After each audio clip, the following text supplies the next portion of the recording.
So I want to introduce you to our guest speaker, our second guest speaker this semester, Prince. He is the founder and president of Goldwater Ventures, a full-service cultural sustainability firm dedicated to traditional lifeways and cultural communities worldwide, and he'll tell you more about that. But before he was a founder, he and I struggled through communications law together in Georgetown law. And before that, he's enjoyed a career, 12 years as a career technology and telecommunications law expert, an officer in the U.S. Navy, policy advisor in the U.S. Senate. So he holds a degree from Georgetown Law and an undergrad from the illustrious Morehouse College. So please give our guest speaker a round of applause. PowerPoint's right here. Perfect. Good evening, y'all. Good evening. Wake up. Y'all are more used to this than I am. Owen, thank you so much. We met each other in the trenches of communications law.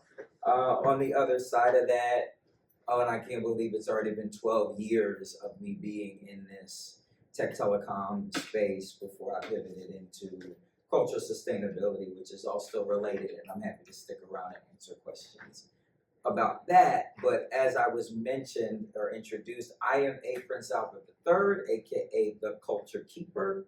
I am a powerful, responsible, and urgent leader. I'm a cultural advocate, I'm a social entrepreneur, and I am a filmmaker as well. But before all that, as Owen mentioned, I was in the trenches doing tech law and policy, right? Trying to figure out how we can better regulate and police, right, the technologies that are policing us, right? Today, I'm honored to talk about government surveillance, okay? Government surveillance in particular as used by the police. So first we're gonna watch about short 7-minute-ish video. It's pretty cool and graphic. I wanna share the link so that Francesca, will she be able to hear it? Oh, yeah, you can share the link with her.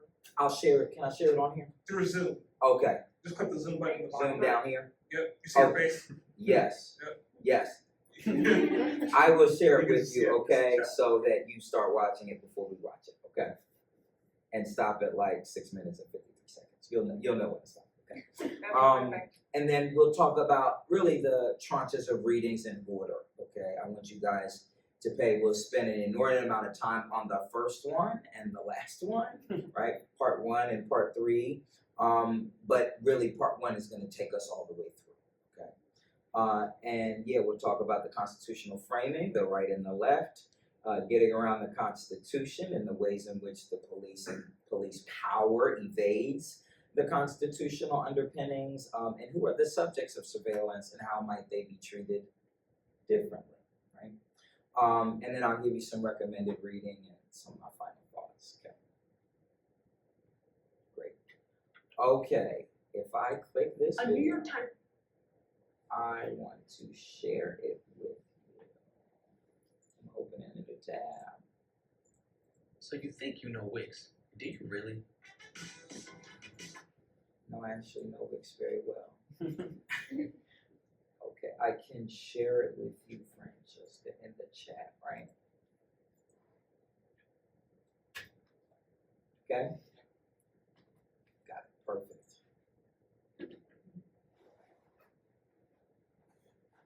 Article published in August of 2020 notes that confidence in law enforcement is at a record. I'll start back. A New York Times article published in August of 2020 notes that confidence in law enforcement is at a record low, while calls for change have reached a fever pitch in the public consciousness.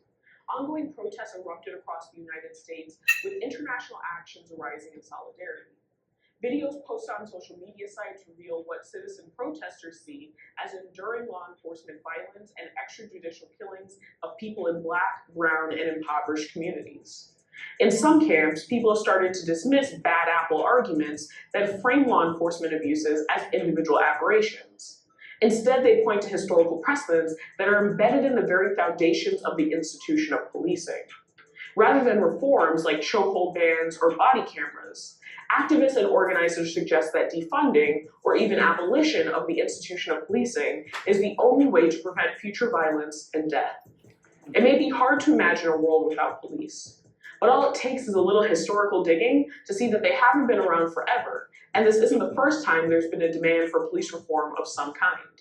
So today we're going to look at policing, from its colonial origins to the modern day, as well as attempts to change the institution over time.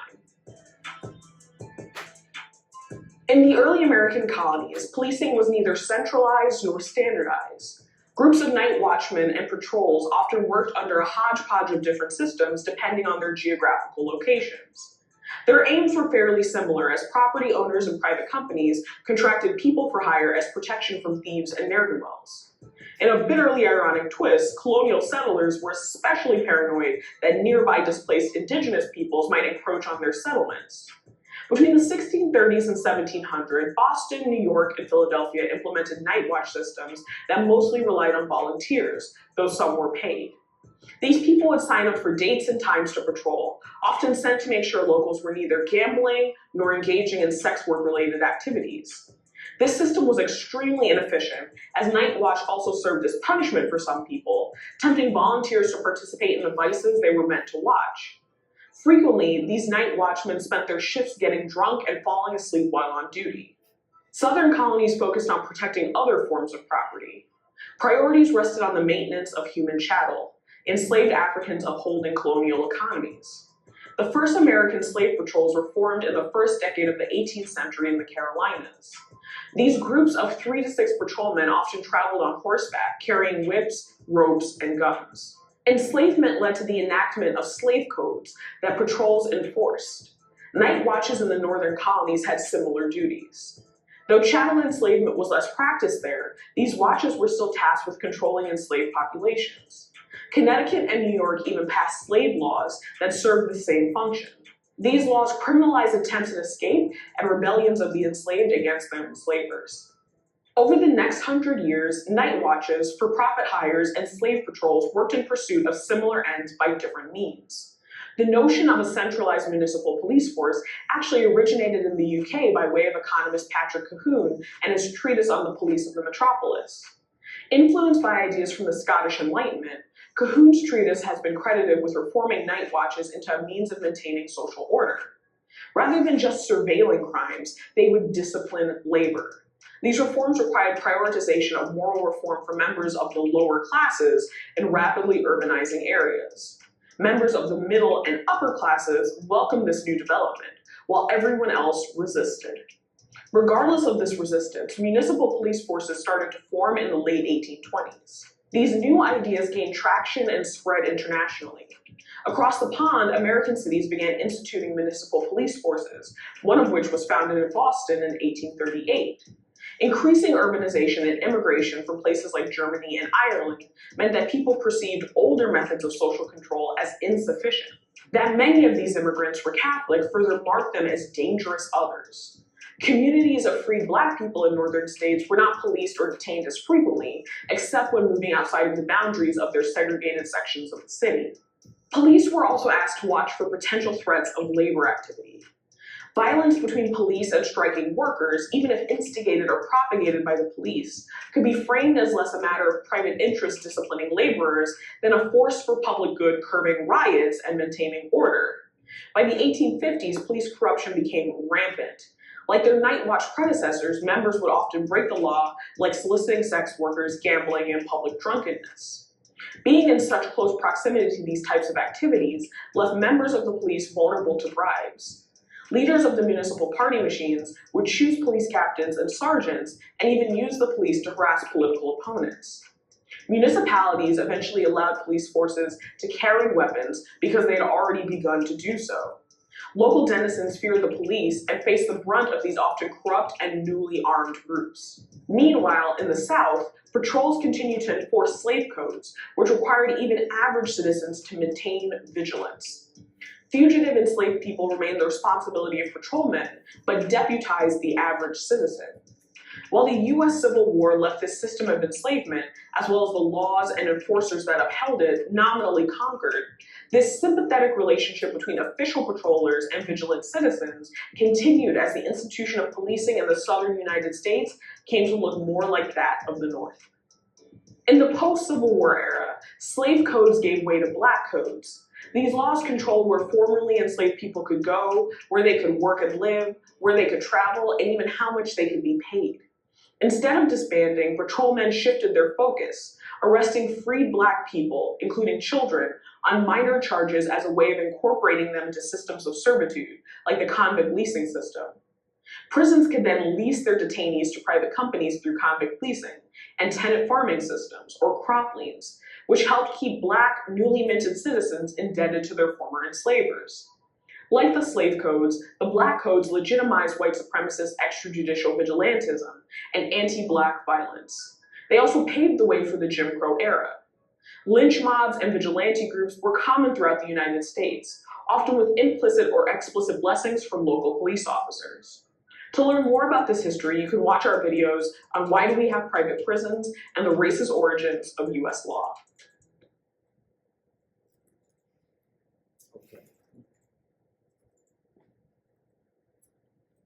Okay. The Constitution outlines not only the powers of the government, but more importantly, the limits of governmental power. Okay? So each of the amendments to the Constitution, essentially, the Constitution text, the preamble, outlines the power, right? And each of the amendments limits the power. So we read a lot of stuff, and there were some cases that came up on background for this section that really were mentioned in either of the two pieces, right, or were explicitly implicated by them. But have any of you read the text of the Fourth Amendment before? Raise your hand if you've ever read the text of the Fourth Amendment. Okay. The Fourth Amendment states that the right of people to be secure in their persons, houses, papers, and effects against unreasonable searches and seizures shall not be violated, and no warrants shall be issued but upon probable cause, supported by oath or affirmation, and particularly describing the place to be searched and the persons or things to be seized. Right? So there are a number of very operative words in this very robust word salad, right? That each have meaning. And so how we understand it in Fourth Amendment case law, each case is asking a particular question about a word or a phrase or how the phrases work together or how they should be interpreted, right? And so there are a few cases that I really want to mention here. I'm going to blow by the background cases, but get to the meat, okay? But it'll give you more context. Okay, so Katz versus the United States. Imagine it. It's 1967. It is legal to gamble in some places, but only in your state. So interstate gambling is illegal. Okay, so I can't be in Missouri and gamble in a game in Tennessee. Okay. So Charles Katz was convicted of interstate gambling after the FBI recorded his phone conversations back in 1967 by attaching a recording device to a public phone booth.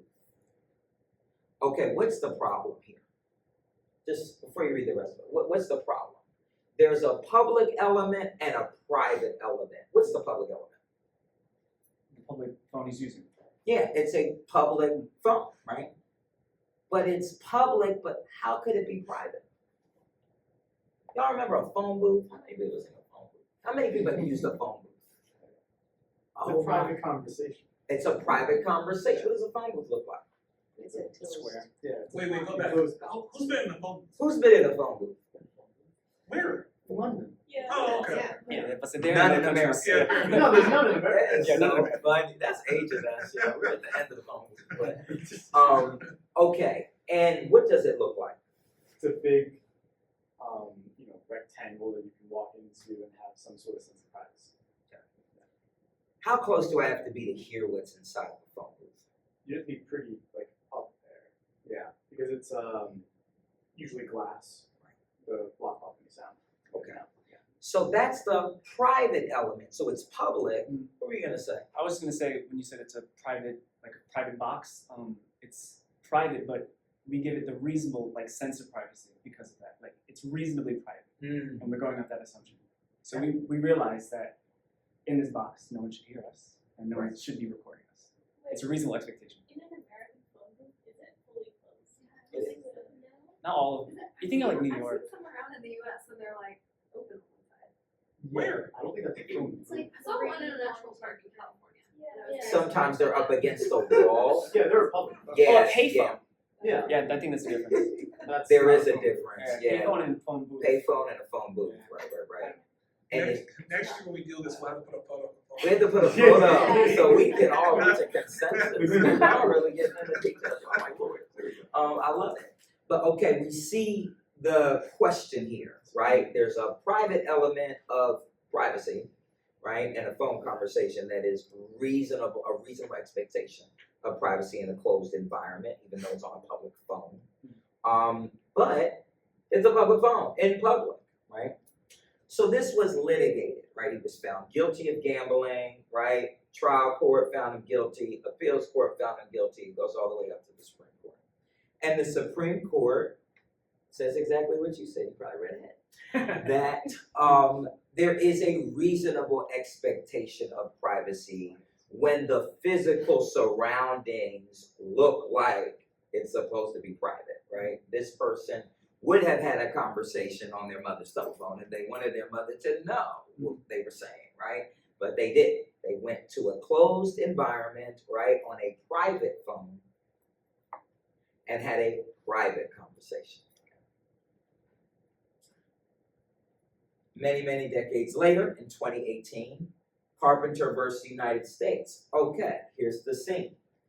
Timothy Carpenter was convicted of a series of armed robberies before the police obtained his cell phone location data from his wireless carrier. He got them without, the police got the wireless data without a warrant. Now I want to pause here. What's the difference between Katz and Carpenter in terms of the technology? What did the police use with Katz? Well, with Cats, it was a recording device on a phone. So Okay. they could, I guess, maybe hear things that implicated him in gambling, but they didn't know where he was or where to find him.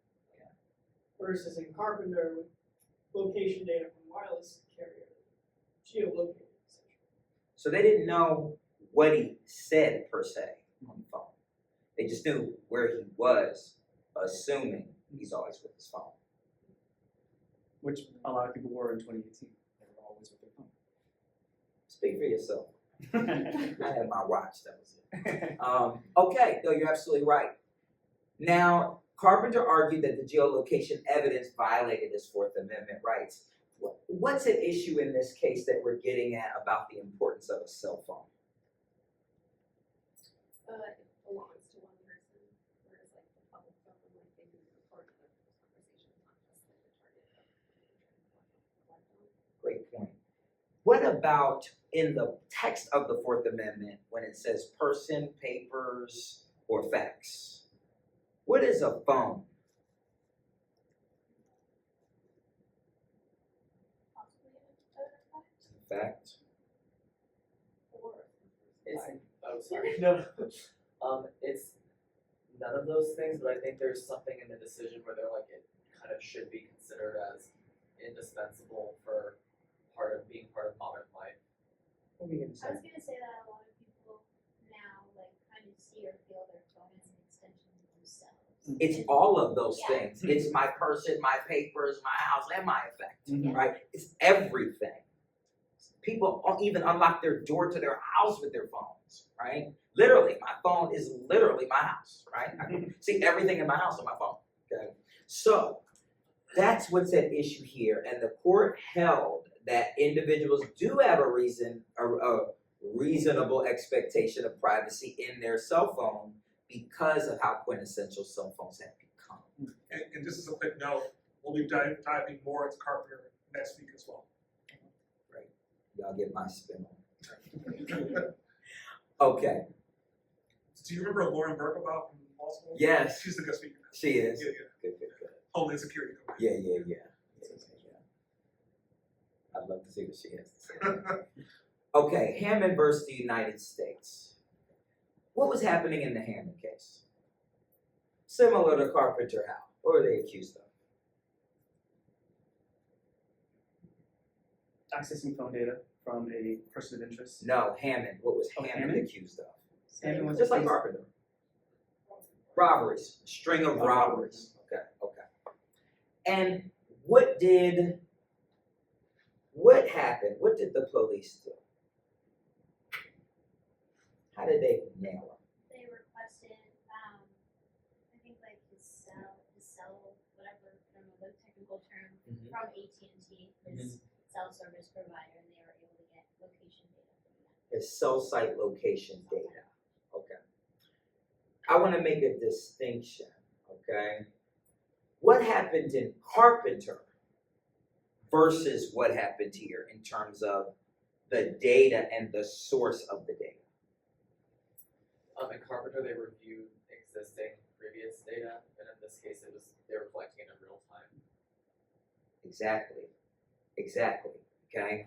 And so real-time data, it goes a bit far because instead of someone retroactively finding out what you've been up to, someone in real time can surveil you. I mean, now we're getting to the heart of surveillance, right? Surveillance, the corpus of surveillance is about real-time information, even hinting toward the future, predictable, okay? If someone is traveling 60 miles on I-95 headed south, we can predict where they'll be in an hour, literally with live data, right? Something that isn't possible in that past-looking previous data, right? Okay. So, Hammond is found, they say that the CSLI, the cell site location data, it's fine, it's just like Carpenter, right? It goes, he gets convicted at the trial court. He appeals, they affirm his conviction at the appeals court. Okay, it goes to the Supreme Court. Now, what does Cato argue, the Cato Institute? What do they argue at the Supreme Court?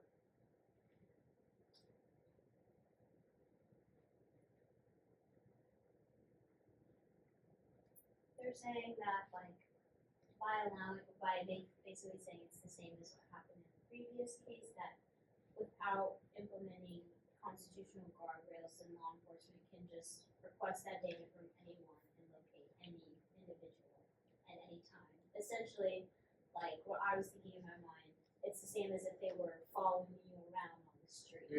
And that is essentially they're saying that would be a huge overstep of power and lead to a lot of bad things. And you said something too I want to comment on. It's not the same. It might even be worse than Carpenter, right? Tell me about that. Tell me about your critique from before.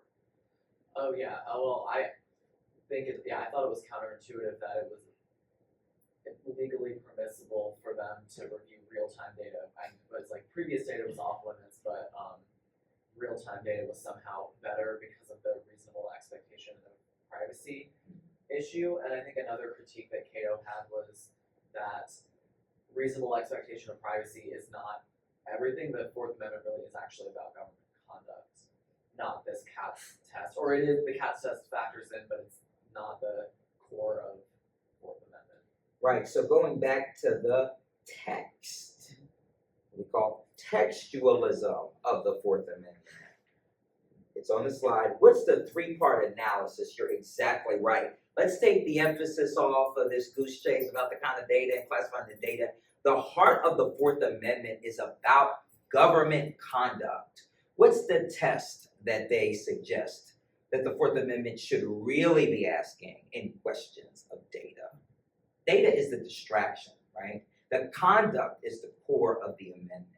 What's the test? It's on the slide. Somebody tell me what's on the slide. We want to know if it counts as a search. Okay. I guess the other parts of it, but I remember a lot of emphasis on like whether or not that counts as like a search. Okay.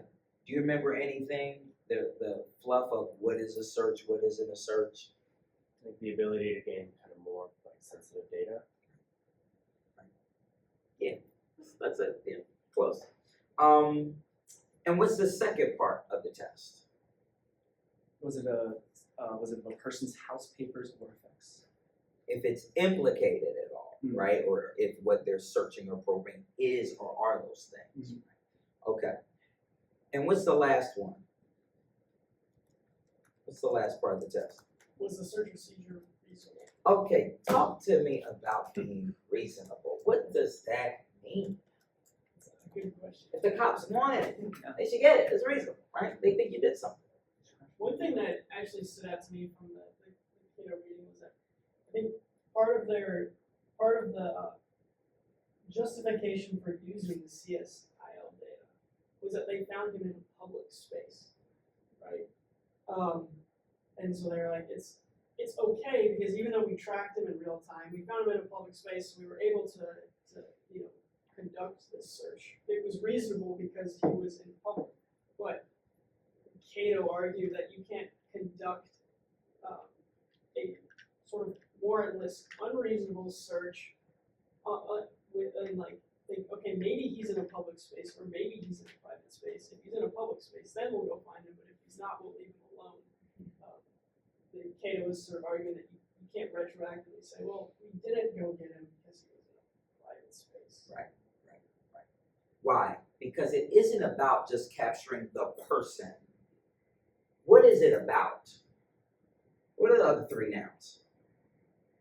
Papers, houses, or effects. It's not just about capturing my person. An arrest and a search of my person is under the Fourth Amendment, because the Fourth Amendment mentions persons. But papers, houses, and effects, right? Okay. So we see that the core issue of the Fourth Amendment, right, its original intent was to prevent against excessive police surveillance. And, it talks about that we must return to the Fourth Amendment's plain text, right, introducing you guys to the sense of what we call textualism in the law, right, of what the text actually means. I will burst that imaginary bubble right near the end of the presentation, right? But for now, we'll hang on to the text. Okay, that's the lean to the right, okay? The right was really talking about textualism. This other one, right, Ferguson's article, Surveillance and the Tyranny Test, is a lean to the left. Now, before we get into the tyranny test, I'll tell you something I remember a law professor painting for us at Georgetown Law. They were asking, why would the framers pass this amendment, right? Each of the first 10 amendments, right, that were initially passed the Constitution were written in blood, meaning that, remember, 13 colonies, they were subject to British rule.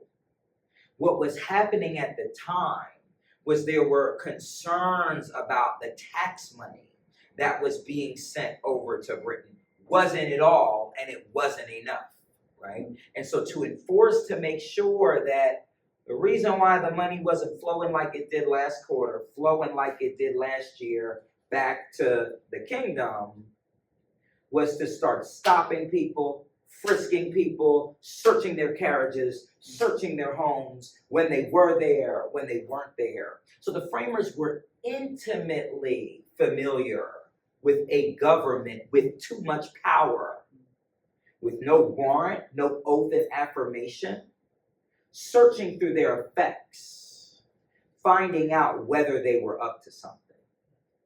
Funny thing about Fourth Amendment cases, in a very tongue-in-cheek way, the defendant's always guilty.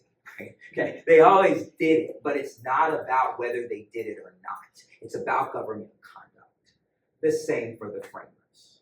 Were the framers essentially plotting against the throne to start a new government and withheld tax money so they could afford guns and all kinds of cool horses and things so that they could fight against their oppressors? Yes, they were guilty of that, and today we have the United States of America, okay? But they wanted to create a country, ideally, that would not subject its citizens to that kind of tyranny. Okay, tyranny. Ferguson's types of surveillance. Does somebody want to read this for me?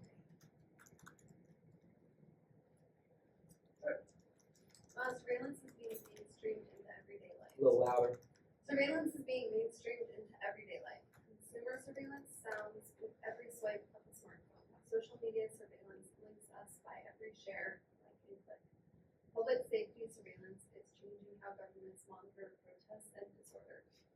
The digital clues of life are being mined, monetized, and monitored in unprecedented ways. Law enforcement has embraced this development, capturing these digital trails and capitalizing on the sites available. Inside. Perfect, thank you. Okay, now he talks about his 4 lenses. This article is pivotal, okay, to the rest of what we're going to talk about today. Okay, so if you haven't jotted these down or highlighted these, jot these down. We're going to go through each one, okay? The article this article, he says, seeks to reset the starting point for the debate on policing technology. Specifically, this article re-examines the question of first principles, offering 4 framing lenses to examine the different ways society has approached new policing powers. These lenses are the trust lens, the trap lens, the technocratic lens, and the tyrant lens. Together they offer a rough taxonomy to analyze at all future police surveillance technologies. The hope is to provide a descriptive and theoretical framework to evaluate the best approach to new surveillance technologies used by the police. Okay. Find that highlight on page 205. Okay, what's the trust lens?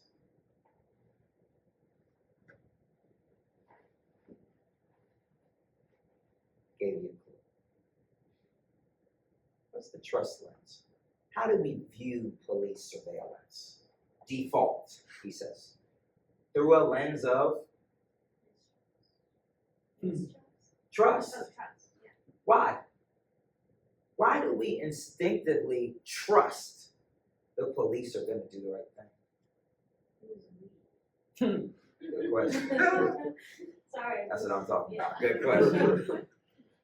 But talk to me about that. There is a general belief that the police are good people. Many of them are good people, right? And that the police wouldn't do anything wrong. So we should just trust them. Right? If they say he's a bad guy, they got the evidence, put him in jail. Who cares about how? Somebody talk to me about the trust lens. And where does it come from? Especially think about the video we just watched. The trust lens. I don't know if I'm gonna answer what you're getting at, but I think they've been endowed with a sense of legitimacy, and we're supposed to just kind of feed into it. But as of lately, in the past couple of decades, we're not, and that's why things like the protests in 2020 happened. People just kind of had enough. I'm going off this like legitimacy thing, like because it's supposed to be something that they're just legitimate. Like shut up, they've been here forever. This is what they're supposed to be good. I don't know how to describe that in a smart way. I'll help you out. Thank you. Is the word police in the Constitution? Is it in the Constitution? It's No, it's technically it's in a part about Congress, but don't worry about that. Is the word police in the 4th Amendment? Say no.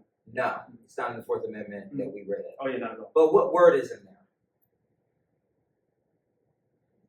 The what cannot search or seize your person, papers, house, or effects unless with a warrant, open affirmation, blah, blah, blah. The government. Mhm. So who are the police? Extensions of the government. The government. And we trust them. Why? Because they're the They're the government, okay? That's the trust lens, right? That the government is here to protect us. We have the social contract, right? We're supposed to be all getting along, doing the right thing. When someone doesn't, the police, the government checks them. That's the fable, right? That we're meant to believe. He talks about why the trust lens doesn't work. Why doesn't it work? Obvious reasons. Okay. You got it. Let's say it again. Essentially, trust is like proven, you know, and they've disproven that trust in recent years or as far back as I can remember. And when you ruin someone's trust, you erode it. It's hard to bring it back. Let's get into the PBS video. Okay. Was the police always a part of the government? No. What were the police doing? The origin of the police. What were they doing? They were policing black bodies, slaves particularly, making sure they didn't run away or bringing them back when they did. Property. The police were invented in a regime of controlling property. They juxtaposed the North, right? The North was about protecting physical property. In the South, it was about protecting chattel property. Okay, but then they kind of mixed it up and said, well, there were slave codes passed in the North too. Remember the ones in Connecticut, New York, right? That's for another class, another day. But we see the origin of the police is not necessarily the government, right? But over time, the police have been subsumed in the government. But those kinks of how they operate and the reasons that they're operating or the rationale or the ways that they operate, right, aren't all okay. And so this is why the trust lens doesn't work by default, right? Okay, what's the trap lens? Talk to me about the trap lens.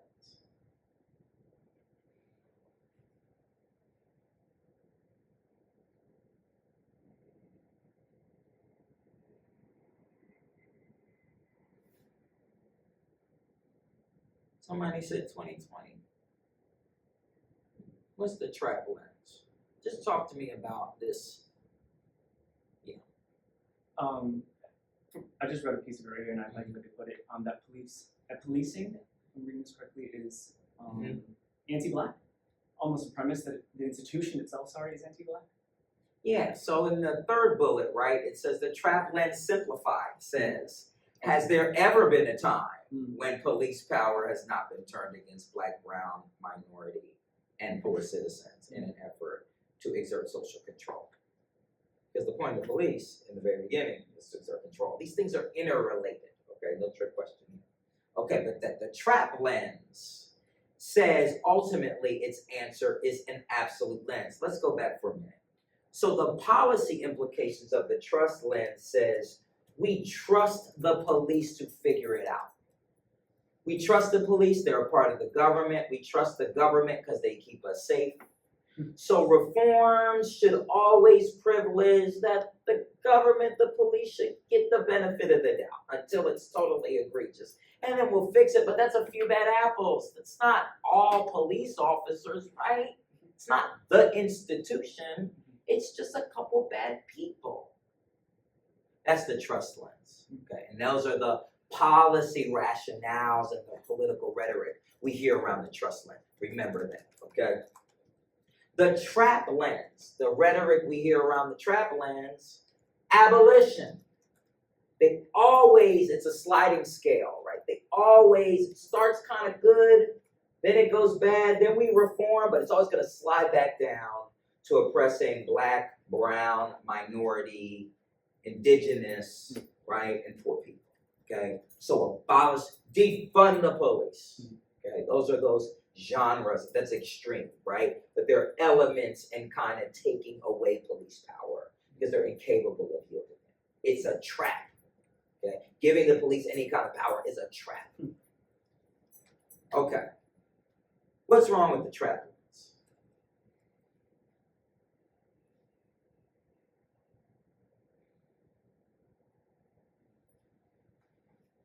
It's seductive because it feels so activist, it feels so cool, right? It's so progressive. But what's wrong with the trap lens? Is it not practical? No, it's not. Why not? I don't want to say this out loud and under recording, but we do. I don't say we need the police, but an institution that polices people would be nice if something were to happen. I would like someone to call, and I could trust them to figure out the situation or de-escalate it. In particular to particular pieces of technology, that's a real sentiment, right? New technologies. Why is it, like what's wrong with the travel lens? Why won't it work with the police acquiring new technologies? Especially as we talk about clarifying or updating Fourth Amendment law. So, what you got, Professor? So,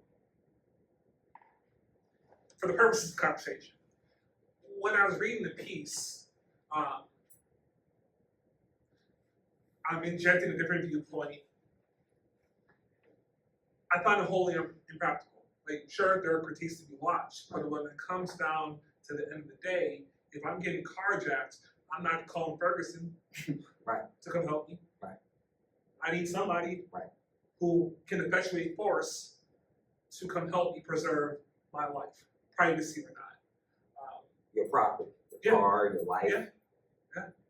Like what they were for in the first place. Yeah. Also, what else is wrong? It's impractical. Let's get there.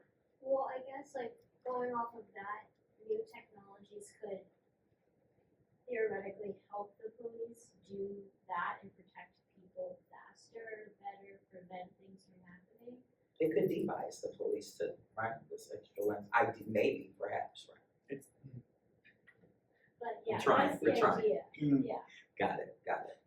Yeah, this is the idea, is that complete bans on new technologies, I would even say, to add to the discussion. Then we never get to ask the questions about the law. That's the good stuff, right? We want to know whether cell site data in real time versus cell site data this other way are legitimate or not. Okay, and we can only do that, right, if we're able to study it, right, and able to prohibit or limit or regulate uses of technology, evaluate uses of technology, and pass laws and policies to say certain uses are okay and certain uses and intents are not okay. And if we just want to ban everything, they're going to use it anyway, impractical, and then it'll be no guardrails, right? It'll probably, the use will be even worse. So I find that this lens is impractical. He's not pushing this lens. I'm just asking the question to push the envelope. Okay. All right, the technocratic lens. What's a technocrat? What's a technocrat? Off the slide. What's a technocrat? When we talk about in policy, technocrats. No, technocracy is like the idea of like governing. The governing is done by people who are experts. Experts. So what would be experts, not just technologists, right? It's the Latin root for expert, really, not just technology. Okay. Experts running everything.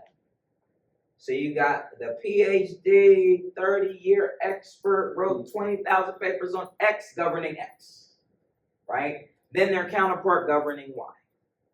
What's wrong with technocrats running everything? What's wrong with that? Doesn't it fall right back into the same historical patterns of the elites running everything, and everything is in favor of the elites, the people who have the most property, the people who have the most money, people who systematically been allowed into like higher education. I can see it just going right back to what policing originally was. Did I accidentally send my notes? That's it. Exactly, right? And really what you're gonna see, a hallmark of technocratic lenses and answers to police surveillance technologies are really gonna be in the weeds of the actual tech and what it does and technically blah, blah, blah, blah, blah. But really we often differentiate and bifurcate knowledge from experience. So someone talk to me about that bifurcation and what is another limit of technocrats.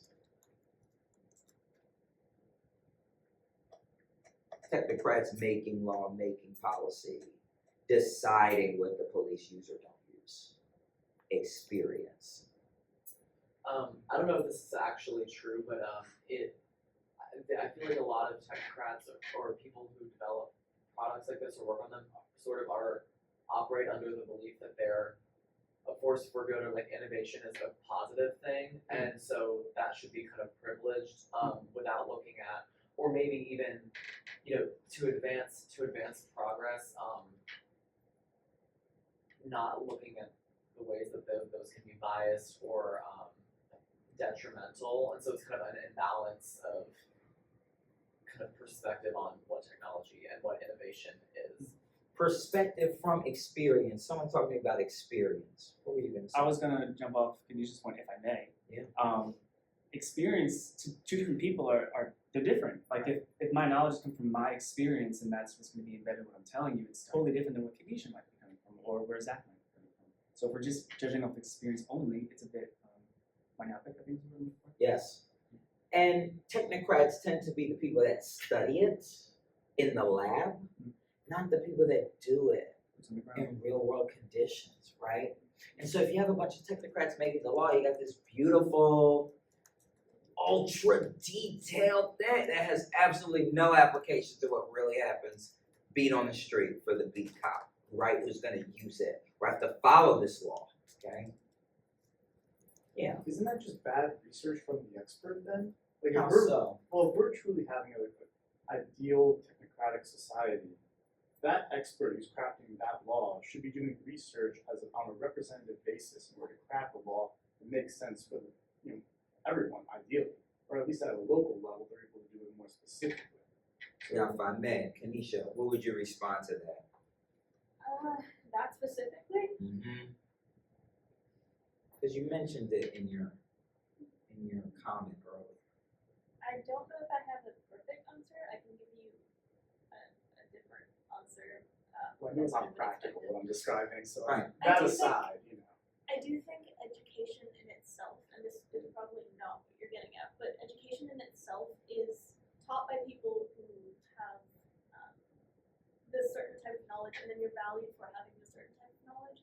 And it's to maintain that standard of elitism, you get used to talking in ways that common people cannot really understand. right. So that's an empathy problem, right? It's So we have an empathy problem and a design problem, laws. I don't know if it's an empathy problem as much as it's just if you woke up every day and were only around a specific group of people, would you actually even But that's the think problem. about it? They're around a specific group of people. That's bad research. But is that a matter of empathy though? Right. Is That's that a the matter of empathy, yeah. Yes, it is. Because how are you supposed to become a truly empathetic researcher or designer or crafter of law? You're supposed to talk to people who are going to experience the effects of those laws. That's a matter of empathy. Can you even talk to those people? There's an assumption in there, though. What you got? That you can. I mean, There's an assumption of goodwill, right? yeah. That I That's why I'm want to saying it's not design practical. Yeah, I'm something saying this isn't that practical. works great for everyone. I'm saying it's not practical. Okay. I acknowledge that. Mhm. But Ideally, you got a point though, right? Technocrats should have a mix of yeah. right experience and should seek experience if they don't have it. What you got? Yeah, I was also looking at the third bullet point on the previous slide about sorry, the next one. Might be banned, some allowed, but all will be rigorously evaluated. I think that's also a more theoretical point because I feel like a lot of them, even if this is all theoretical and it's a lens, but that one has shown to be kind of impractical with technologies like Clearview AI, and it's not just a matter of the intentions of the founders or the people who are the experts in the technological space, because it matters also who is funding them and whether that can even influence their own worldview and politics. That's right. That's right. Great point. I want to just, as we wrap up this one, because it's a very important part of this lesson, think about the types of technocratic regulatory solutions that you hear. Groups them and categorize them. You're going to hear a legislative response, pass a law, create a community oversight board, do independent audits on the technology. They're, studying the data, and what really has happened shows that there's a disproportionate use of blah, blah, blah, blah, blah, these statistical places by these academic response. So ever you hear that, think technocrat, okay? And we'll go through some later, okay? And then the critiques of the technocratic lens, right? It's the structural power, kind of like we were talking about before, right? They hold significant power over, and technocratic reforms don't adequately check this power completely, because you can critique it, but if you can't enforce it, right, and create a policy that adequately and equally enforces with some kind of power, if they don't enforce it properly, right? It's really hard for technocrats to do, right? You're just a civil servant. Perspective of privilege, absolutely hit the point. Democratic legitimacy issues, right? The assumption is that democratic processes ensure fair regulation, right? Is flawed. And many marginalized communities lack true representation in the political conversation in the first place. So technocrats are experts talking to themselves that often don't look like the people that are the most impacted, right? And don't have those experiences nor care to seek them, right? Or seek them in a nominal way and say, well, I know this hurts people of color, but but you don't have enough meat of experience and range of experience to turn that into a policy and a law and an advocacy strategy, right? And then finally, capacity and enforcement, right? Technocratic reforms are very complex, very, detailed, and the large governmental apparatus it's so complex that one change can't fix it, isn't easily enforceable. Or that law enforcement agencies are so small, right, that they just can't do all these laws and changes at one time and train everybody and take people off the force and all stuff. Okay. What word keeps appearing in this text? It's a word that begins with a P. Power. Power. I'm telling you, got my notes. I don't even have my notes. Okay. What's the tyrant lens? Could I ask a question about technocratic Yeah. purpose? Mhm. Do you think, and I'm very aware that we're on camera, do you think that the U.S. is currently operating more at the technocratic level than like any of these others? You're reading my notes because I'm asking you this at the end of the class. Okay. But we're going to read a lot of the readings that you read, right? I'm going to ask where these four lenses appear in the reading. Okay. But you'll have your answer. I'll later stop in reading class. your Yeah, please. Okay, the tyrant lens. Think about the story that I told you about the framers. What's the tyrant lens?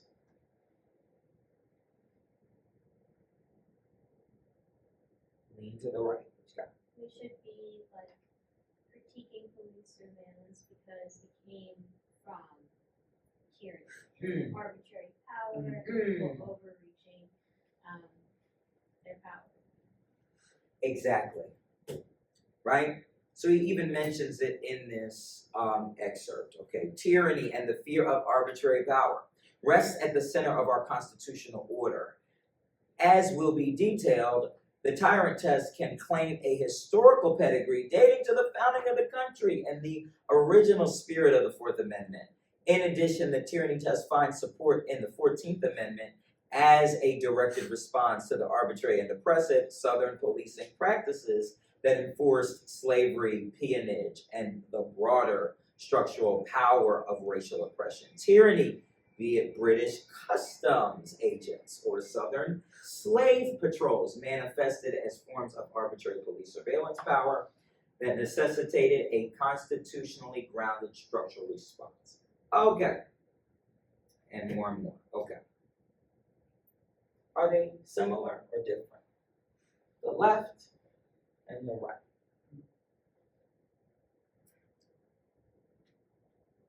How are they similar? Left-leaning critiques and right-leaning critiques of the application, the meaning and application of the Fourth Amendment. Limiting government power, that's what the text says. The police can't, or the government can't do this unless da da da da da. That's what the text says. And then what is the left saying?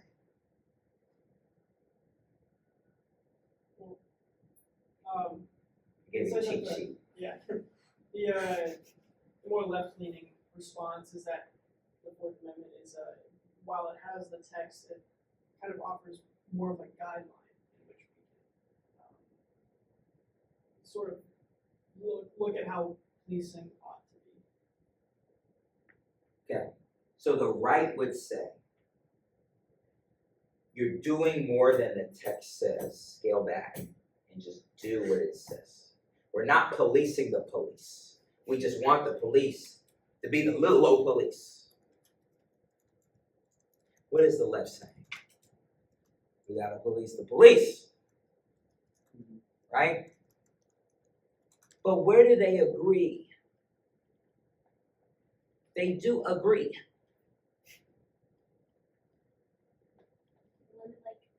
What I'm seeing is agreeing on limiting and controlling government conduct. Just whether to different degrees, because the text is just the degree of the text and whatever they're interpreting that to be, and the other side is more so expanding that degree and what it can mean. That's right. Any other comments? I think they also agree on what it is to be a person when it was written. And I think that bleeds into today, because what a person back then was a white man, white woman, not even women, I think, but definitely white men, and black people in slavery. Slaves are definitely property. So I think they agree on the fact that what people were back then, and I think that leads into today, which how some of these laws disproportionately affect black people, or black Americans, as the text says. So I think the word person, is it persons or person in the actual text? Persons. Persons? Well, I think they agree on what persons were back then, and I think they silently agree on persons now. With that, we'll move on. Okay. We explored what the Can you go back to the slide? yeah. Out of curiosity, which critique do people find more persuasive?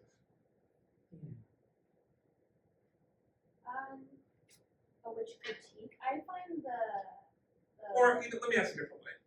After you read this, were you leaning to the left or were you leaning to the right, and then why?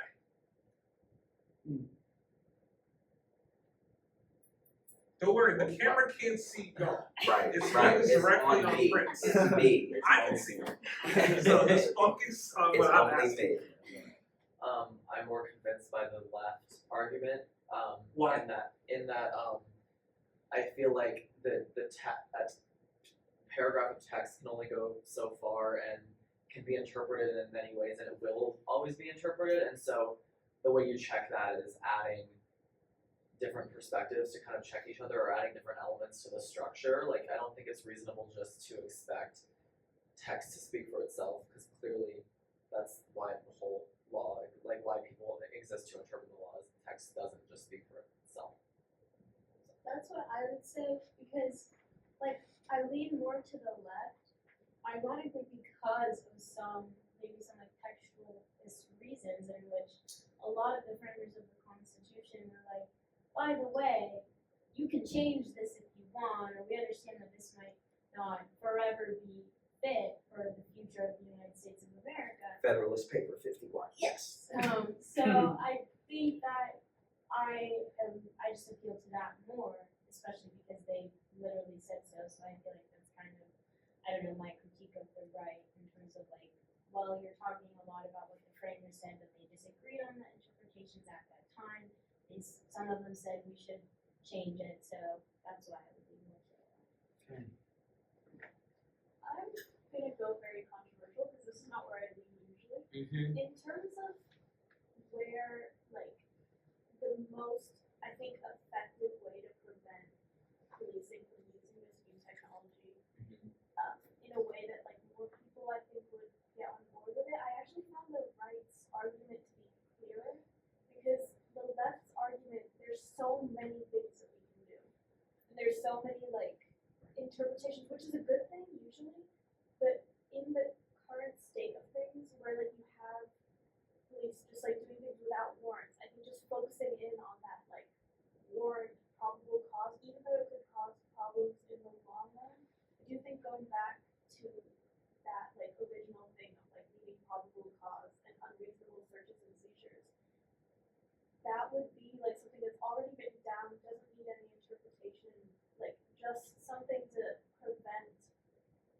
for surveillance until we figured it out in the way that the left wants. So, the court should return to the text of the Fourth Amendment when the need for novel applications arises.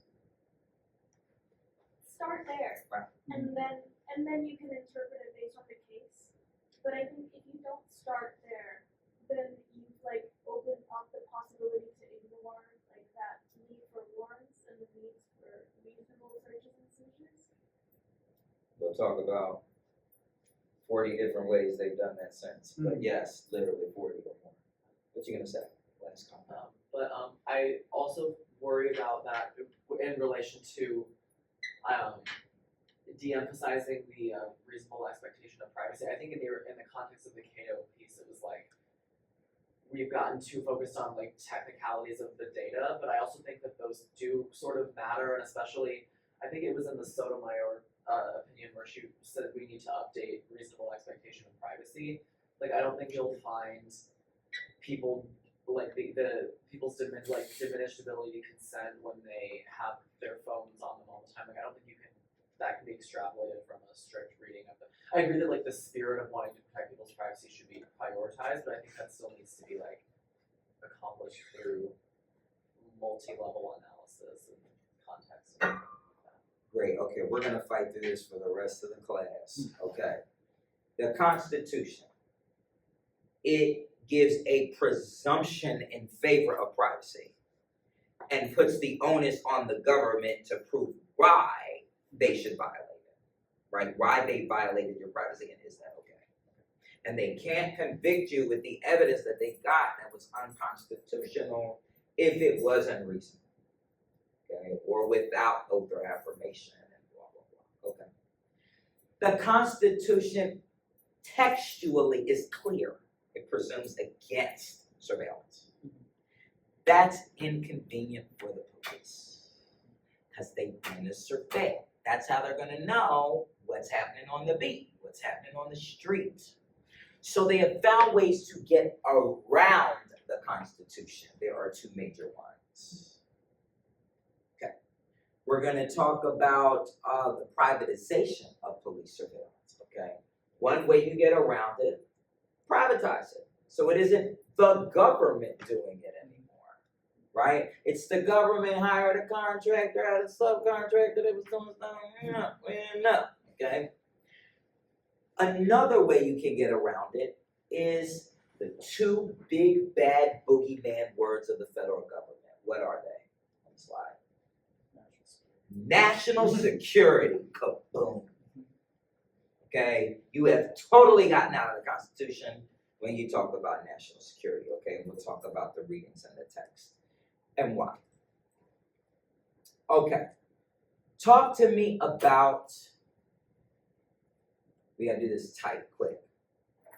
Text undue influence. What is Joe talking about when we're saying the privatization of technologies? What are some things that she mentions as being this phenomenon? And explicitly on the slide, what do you remember? The fact that private companies are creating surveillance technologies, not even just like creating and being like, oh, anyone can use it, but creating them for the police. For the police. It's very important, thank you. For the, we'll talk about policing each other different time, but for the police. And what? How did the police get it?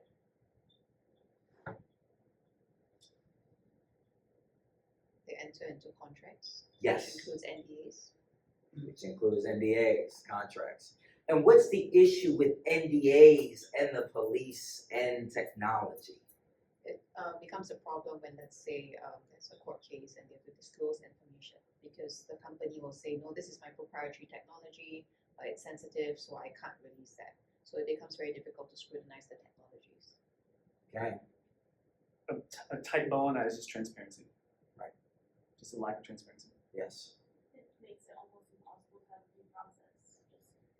How so? If you don't know what like technology has been used, if you don't know how it like was used, anything like that, like how do you know that a conviction is like actually Give me an example. I mean, this is great for some meat on the bones. What's an example? the use of stingray technology. Okay. I believe Jonathan wrote about it in his discussion piece. Jonathan? Tell me what you wrote. No, so I didn't want to direct No, I love it. I just read it. And I It was like, Jonathan, take it away. I wrote about it because that was what you were talking about with the NDAs, where local police essentially could get these stingray technology, but the FCC said they could only get stingray technology through the authorization of the FBI, and the FBI would then require an NDA. So then local police would sort of be reliant on the FBI for this technology, and then they would basically be gagged and they couldn't say anything about the technology. What's an NDA? Let's get real explicit. Non-disclosure. A non-disclosure agreement. What kinds of things would be kept in an NDA from a tech company? Commercially sensitive information, so things you don't want your competitors to know. Like what? Give me an example. Like about your technology. I think in this case specifically also the efficacy of the stingray technologies, people don't know about it. So you can argue that like the bad guys, if they know that there's this thing, they'll find a way to circumvent it. They'll find a way to circumvent it. God forbid they use their rights. God forbid. What were you gonna say? How the technology works, what the technology takes, and where does that information go after it's taken. For things like range, accuracy, right? So if I was 500 feet away when they say they used the stingray and they got me, but it really is only effective 300 feet away, but the police either, if they even read the instructions and know that, can't say that because that's proprietary. Or there's another phenomenon she doesn't say explicitly, but what's really happening with this technology? If it is effective only 300 feet away, or 300 meters away, I was 500 meters away.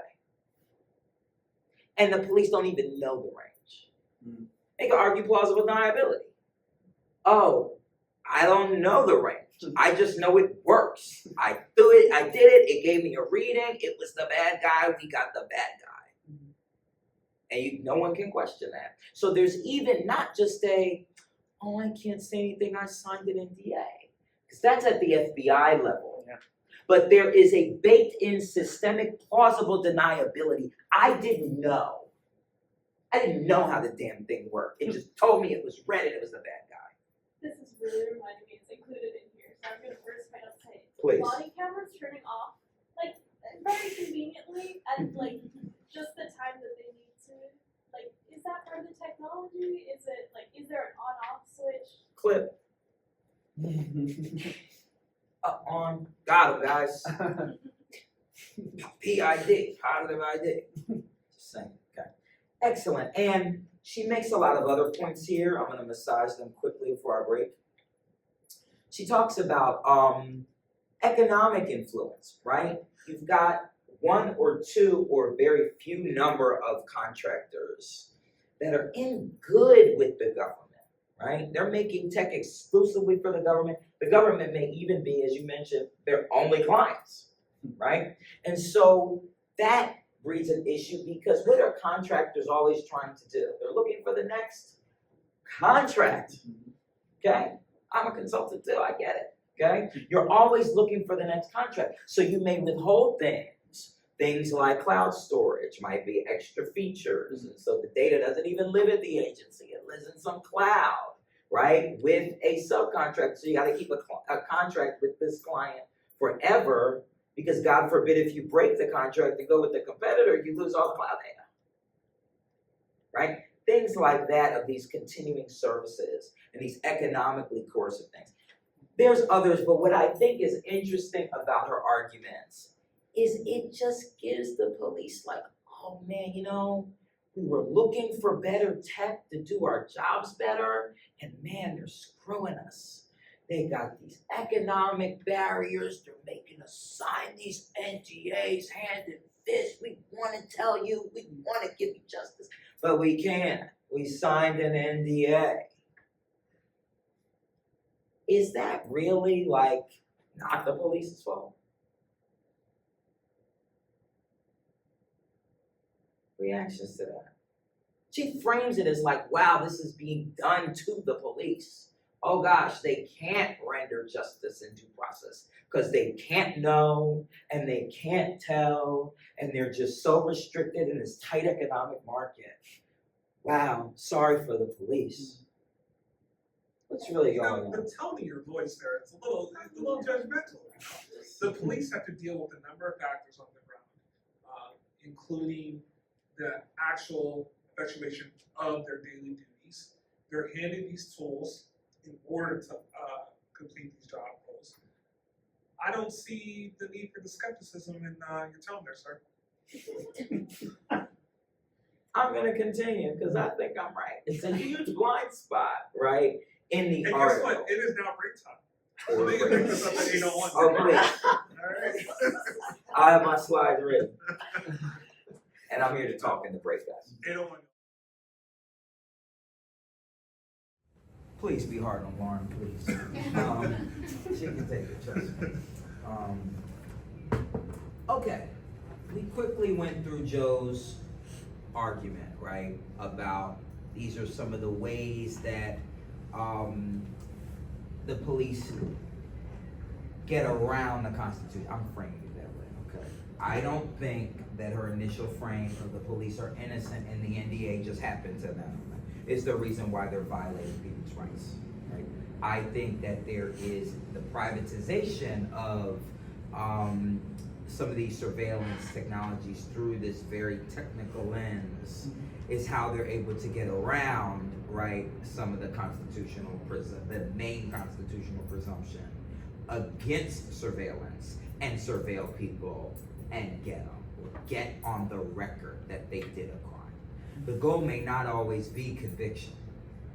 The goal might just be getting any paper filed in a public document with this person's name and this person's number and this person's information and saying that they did a crime, but that they couldn't be convicted because some Fourth Amendment thing got in the way, but they're still a criminal, right? Some of those things may be at play, and that still achieves the objective of the police, to find the bad guys, right, and bring them to justice, okay?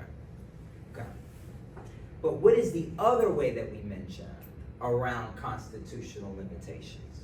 That's a very pedestrian, ground level way to do it, right? The technical fight of, oh, the NDA, oh, this contract. What's a bigger way to do it? You can just buy data, Okay, like pretty easily. okay, Like what first came to mind was health data. okay, You have all of these companies that are collecting data on various purchases of health-related products. That is not considered sensitive data, but if it's aggregated in a way about a particular group of individuals, then it could be very harmful to that group of people. And so the purchasing of data doesn't even matter kind of what kind, but it's one way to get around these limitations of collecting. Give me an example if you can think of one. There are real cases, because we're talking about corporate surveillance next week. We're talking about the police. How would the police Abortions use is a it? huge thing right now. Yeah. Right? Overturning Roe v. Wade means that Google has a ton of information about who visits abortion clinics that could be requested from police. It could be purchased potentially through not only Google but other providers who are also collecting similar sorts of that data, and people can be prosecuted because of it. So that is. The Texas this is off topic, but the Texas abortion law does something that the original police forces did in the 1700s beginning. Something called deputization. What is deputization? Making like the average citizen a deputy. Yes, exactly. So you're deputizing people to execute the law. Meaning, we can buy in bulk the health data and sift through it. Okay, analytics, cool. And then we can corroborate that, not just with a witness. I saw 10-year-old Tiffany, stayed home from school for the last couple weeks because her stomach was getting bigger. Then all of a sudden I saw the car pack up and they went away for a weekend, and she came back, she doesn't have a stomach. it's not just that evidence is now used to corroborate the data, but that you've now deputized Mrs. Smith next door to knock on the door and ask questions and record video and take pictures, and she's now a police officer. She can do the investigation. Does she know anything about the Fourth Amendment? No, okay? So this Fourth Amendment thing about who is the government, who isn't the government, remember the word police, it appears as a verb, right, in the text of the Constitution, but it doesn't appear in the Fourth Amendment. We've made we deputized the police, right, as being a part of the government, but now the police are deputizing other people, right, to be a part of the government. And what does that mean? Right? There's a theme here about administrability of laws and rules, right? And, right, if people don't know the proper limits of like what the law says you can and cannot do, they'll just do anything in the name of vigilante justice. It's a very dangerous place to live in. We're back in 1750, right? Okay. But another way, what are the big two words? National security. Trust me. When you say national security, you can do anything you want. Like the Patriot Act. Somebody tell me about the Patriot Act.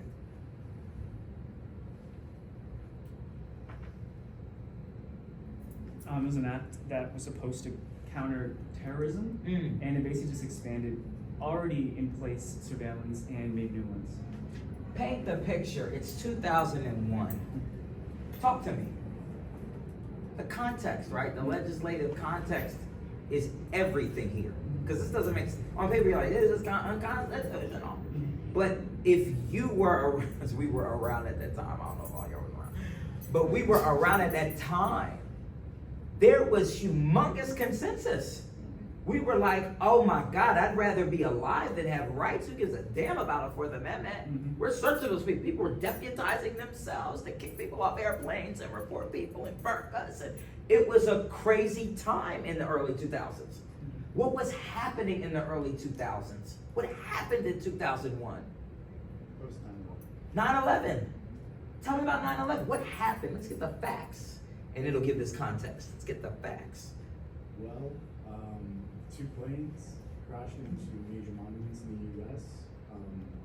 The people who hijacked these planes were of a certain ethnic background. Because of that, Let me correct you. 3 planes. 3 planes. What? 1 plane. What happened? Pentagon. It's technically 4 planes. Because one crashed in 4 planes.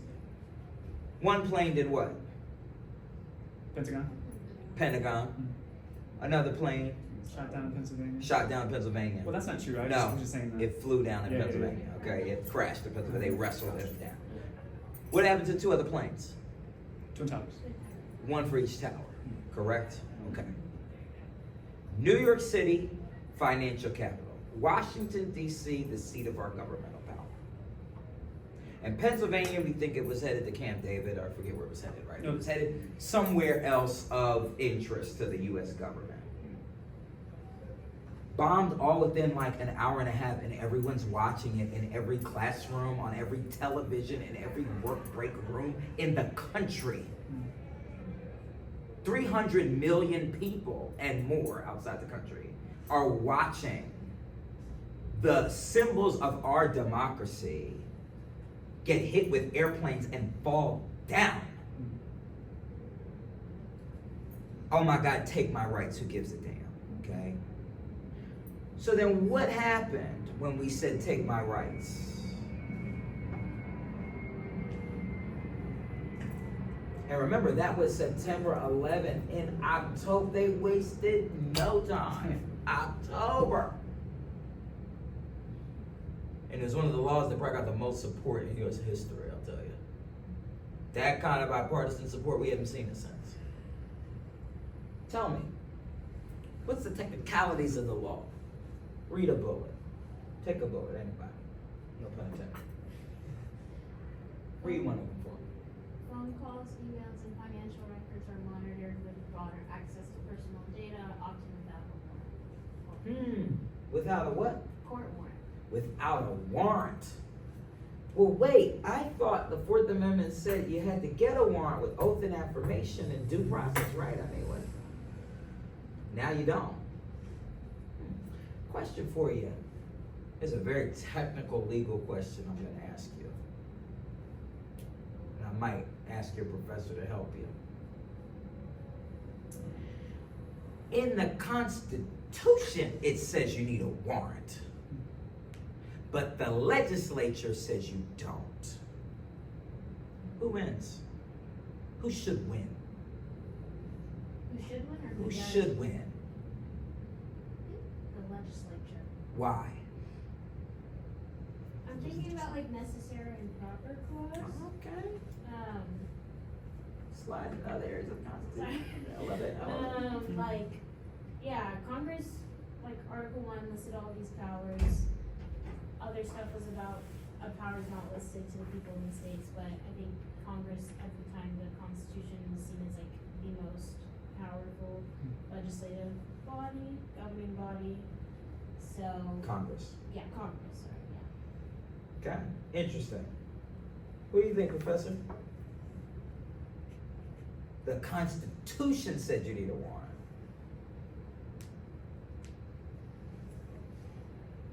This is a hard question. This is not an easy question, but I want y'all to think it.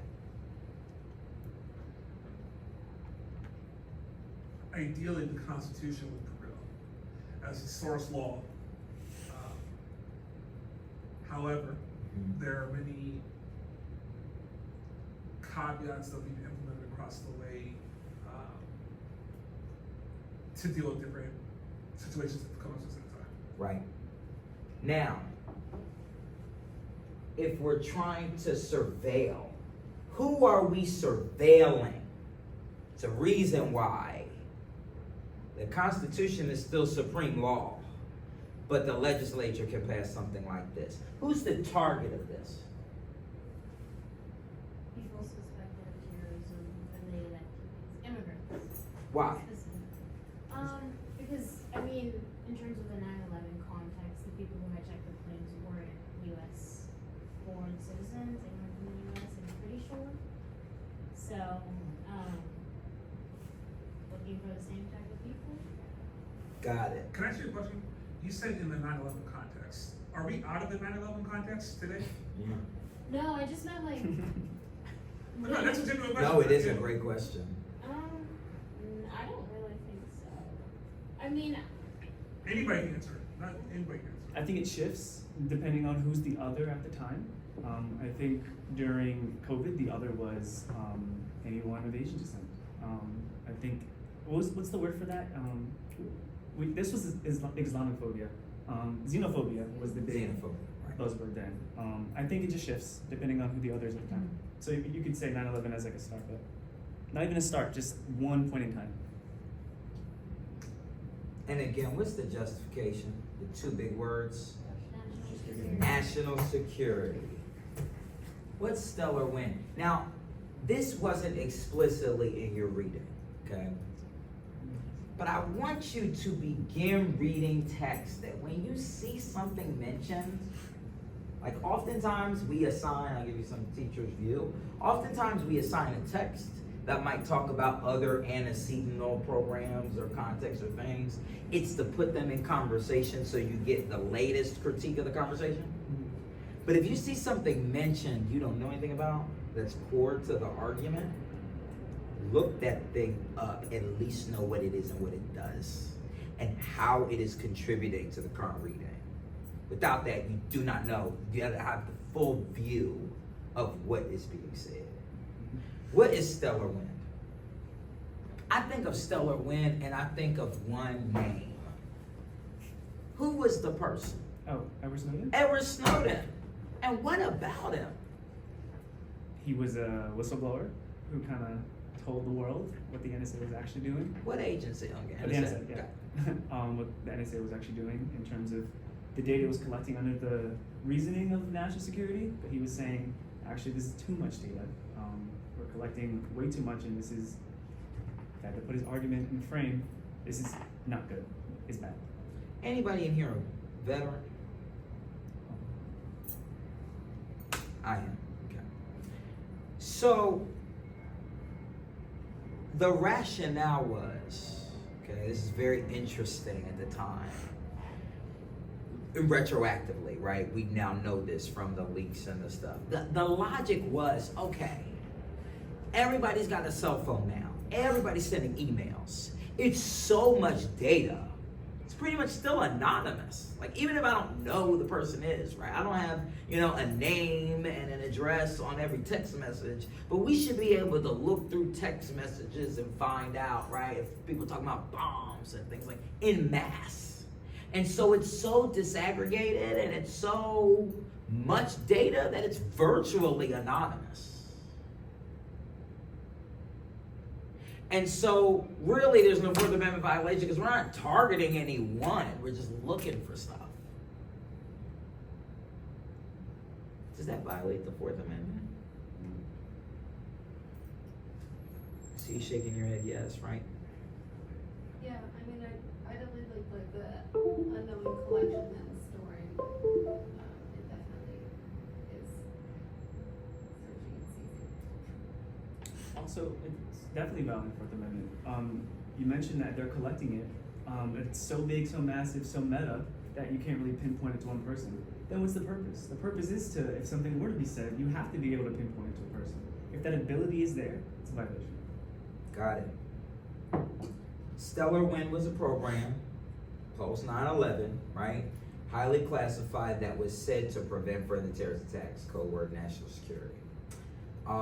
It initially targeted international communications. That's how they sold it to the senators. But what were they really doing?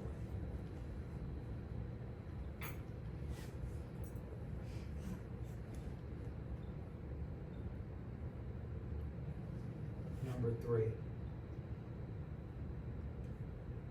Watching Everybody.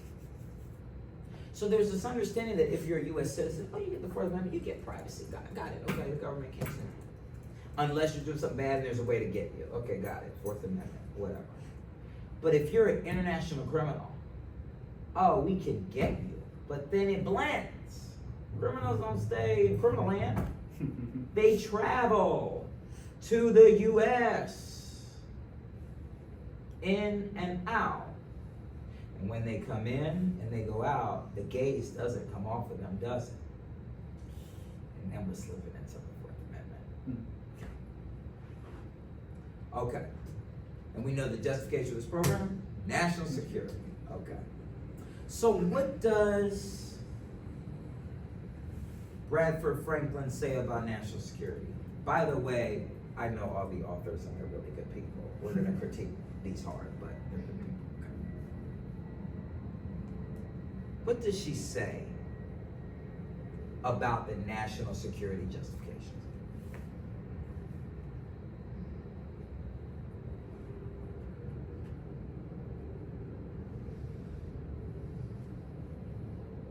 The slide isn't going to necessarily tell you.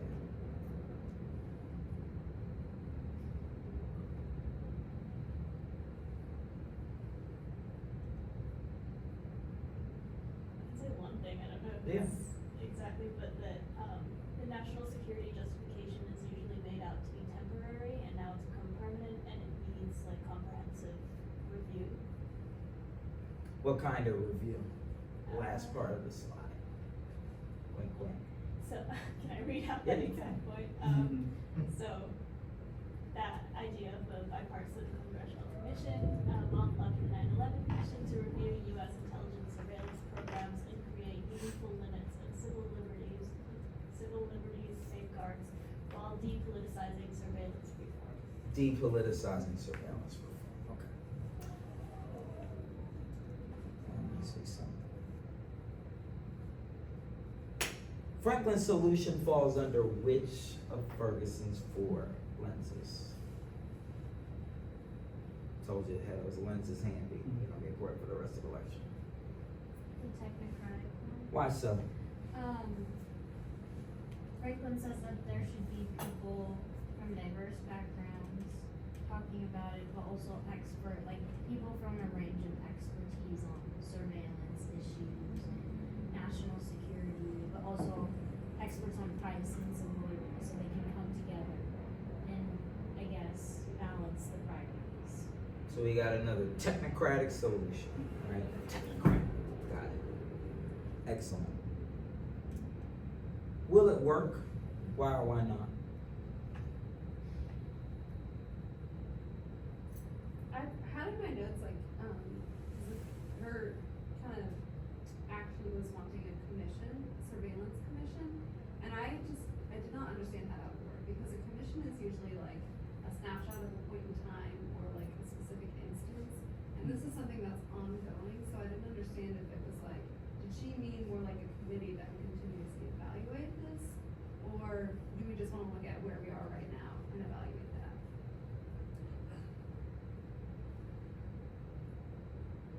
The answer isn't explicit in the text. And give me examples of other commissions. Your point is valid. So like the 9/11 commission Yes. and the January 6th commission. Yes. We're all like evaluating an event that happened. Great two commissions. How would the first one go and how did the last one go? I mean, they're all chaotic. But the 9/11 commission though, It took like 10 years. took a really long time to get a snapshot of time. Yeah. But it really went pretty well. No one disagreed about what happened.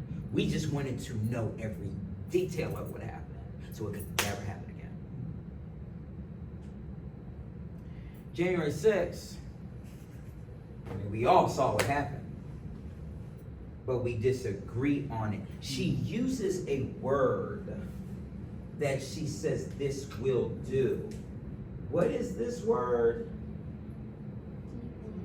Depoliticizing. How does a commission depoliticize something? In theory. Every word, God, every word is important. Every word. Well, wouldn't you ideally have people from both parties on a commission, sort of, at least chairing this commission, looking into an issue, so it can kind of appear to be a bipartisan effort? Yeah, and linking it to like a common safety need for everyone, so it's like a non-political because it affects everyone's safety, security. So on 9/11, I talked about everyone saw it, right? This was a catastrophic event where we all just felt unsafe. Like everyone felt unsafe. Okay. January 6th was a different event and a different time. Was it depoliticized because they made a commission? Why not? Was so political and it remains. It was political. Yeah. The whole thing was over politics. Well, damn. Okay? So how can you depoliticize politics? Okay. So when we talk about national security reforms, we have these two examples, the two I wanted you to say, of commissions. The purpose of a commission through time was always to depoliticize. There have been more than 2 commissions in the lifetime of the United States. There's been about 39 of them, okay? Most of them were political, but there were some that were, right? McCarthyism, right? Things like that. So commissions weren't always bipartisan and friendly and fair. So I'm gonna ask, will it work? Let's say you take a snapshot in time. I'm gonna generously interpret what she was saying to answer your question. It's a very good question. Let's say we're gonna do a commission on the expansion of the NSA's power. It was initially briefed to the Senate and House Intel committees as being focused on international targets. They just took it upon themselves to view themselves with more power and find domestic targets, because there are people domestically that are building bombs and trying to blow up things and that are, Islamicists, Islam terrorists, okay? So we gotta get them too. So we're just gonna use the same tools against them too, because we're trying to stop terrorism, right? That's the point of the law. That could be our snapshot of this expansion of how did the NSA go from doing exactly what it was told to do and then made that first leap into it not doing what it was supposed to do, and then assessing that damage. That could be the snapshot. But you raise a very great question that we have to assign. I'm assigning that meaning to what she says to fit it in your definition, which is correct, of what a commission is. It analyzes a snapshot of time and really shares with the people what happened so that law can be made around it, so that there can be a comprehensive tri-branch governmental response, and that there is a record of what happened. The January 6th Commission is falling apart because there's no consensus as to what happened, even though we all saw it. The funny thing is technology is allowing us to see all of these things in real time. But our political climate has evolved to a place, we just use different words to explain what we saw, because there are good people on both sides, right? As with surveillance. Okay, I'm gonna skip through this very quickly. Doss, April Doss. She was my boss for about a week, okay, at the Institute for Tech Law and Policy before I left, literally, submitted my resignation before she got there. But she is one of the leaders on national security who has passed through Georgetown, right? She served at the NSA as their chief counsel for many years. She's a very brilliant person, right? And it's someone who thinks about this. Her paper on data and national security, she's like, look, lawmakers tend to view data stuff and national security stuff through two different lenses. But we need to look at them in a different way, maybe together for the first time. And we might come up with something cool and interesting, right? She poses a nexus of how personal data creates risks for both privacy and national security. Think about election security and the Russian interference in 2016.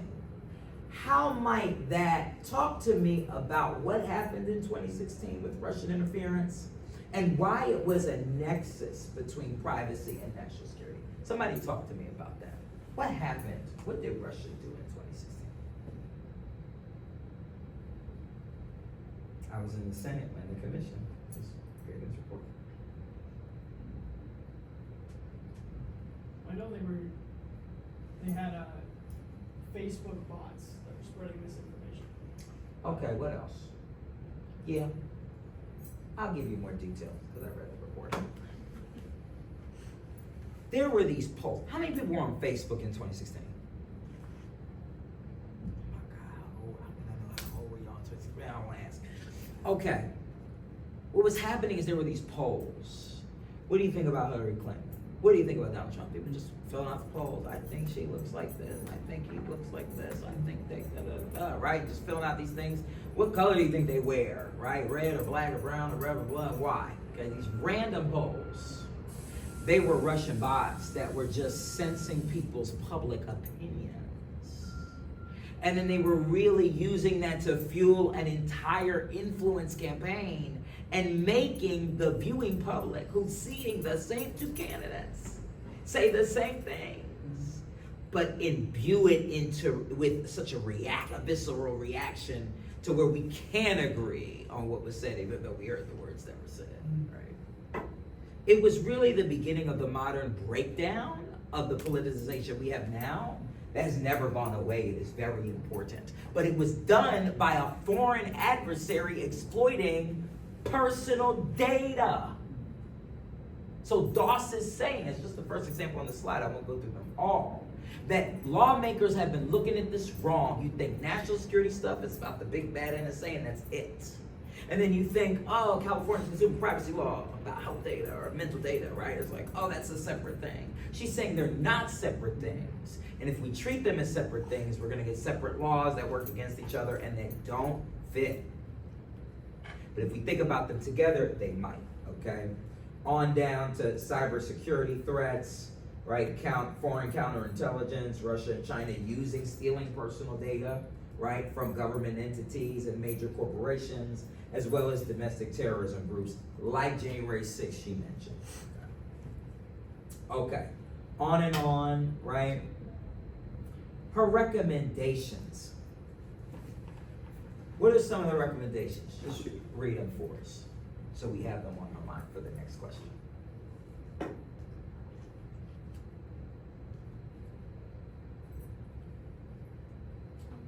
Read the slide?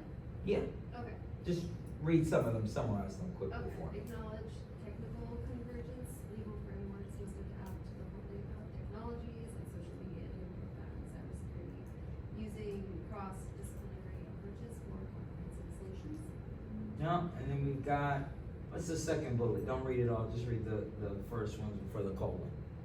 Expand private sector regulations. Okay, what's the next one? Somebody else? Level the government playing field. Okay, Prioritize education and public awareness campaigns. okay. Our favorite. Empower congressional oversight. Oversight.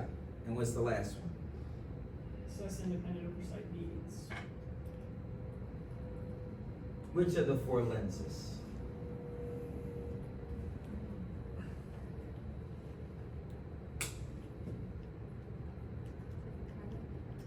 Why? Because it lines up with the solutions, you said the technocratic solutions and Yeah. legislative responsive congressional oversight. It's a playbook. Okay? All the technocrats work in government, let me tell you. Okay? Worked with them for a long time, probably consider me one at one time. Isn't that also part of the trust lens, where you're meant to kind of trust the government, trust Congress? Now, the trust lens says trust the police. Okay, so specifically. Interesting. But we did agree that the police is an extension of the government, right? So I mean, are you saying this will wait? But then oversight is a cute way of saying, okay, y'all, there's been a problem. Lock yourselves in a room and police yourselves and figure it out. Right? We don't have to hear it. We trust you. Right? You're right. But I do want to narrow that the lens applies particularly to the police. We trust the police with any tech that they use because they wouldn't harm us. They're there to help us. They're there to protect us and our property. Is there like a framework for trusting the government specifically? Not Ferguson. Okay. I think we do that by default. It's called social contract. But yeah, right. Okay. Yeah. Just what you said. What's your name? Me? Yes. Kelly. Kelly. Just the buzzwords. Okay. I just highlighted all the buzzwords that are the lens. This is the technocratic lens. Okay.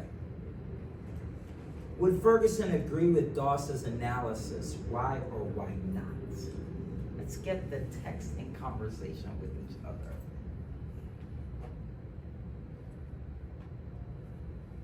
What was Ferguson's one answer? What was his fourth lens that was the answer to figuring out this Fourth Amendment problem? The tyrant test, right? Yes, the tyrant lens. So would he agree with the solutions Dawes proposed? Probably not. Why not? Well, so from a tyrant lens, if you're sort of saying that, the government sort of is this tyrant, right, or has this history of being a tyrant, possibly, why would you then trust it to sort of regulate itself? Right. Exactly. Okay. So he wouldn't necessarily agree with Dawson's analysis because the tyrant is like, if it's not a tyrant now, it will become one. And so our posture needs to be different, right? Perfect. Okay. Let's see how it's different. The subjects of surveillance. Okay. We're going to talk about, some of it is cut off the slide. We're going to talk about the Black experience quickly, the immigrant experience, white supremacists, and then the white supremacists strike back. Policing the police. Somebody read, has anybody ever read the 13th Amendment? Somebody read it for me now. Neither slavery nor involuntary servitude, except as punishment for a crime whereof the party shall have been duly convicted, shall exist within the United States or any place subject to their jurisdiction. Now, it would have been cute if it was lines 1, 4, and 5. Right? What does lines 2 and 3 do?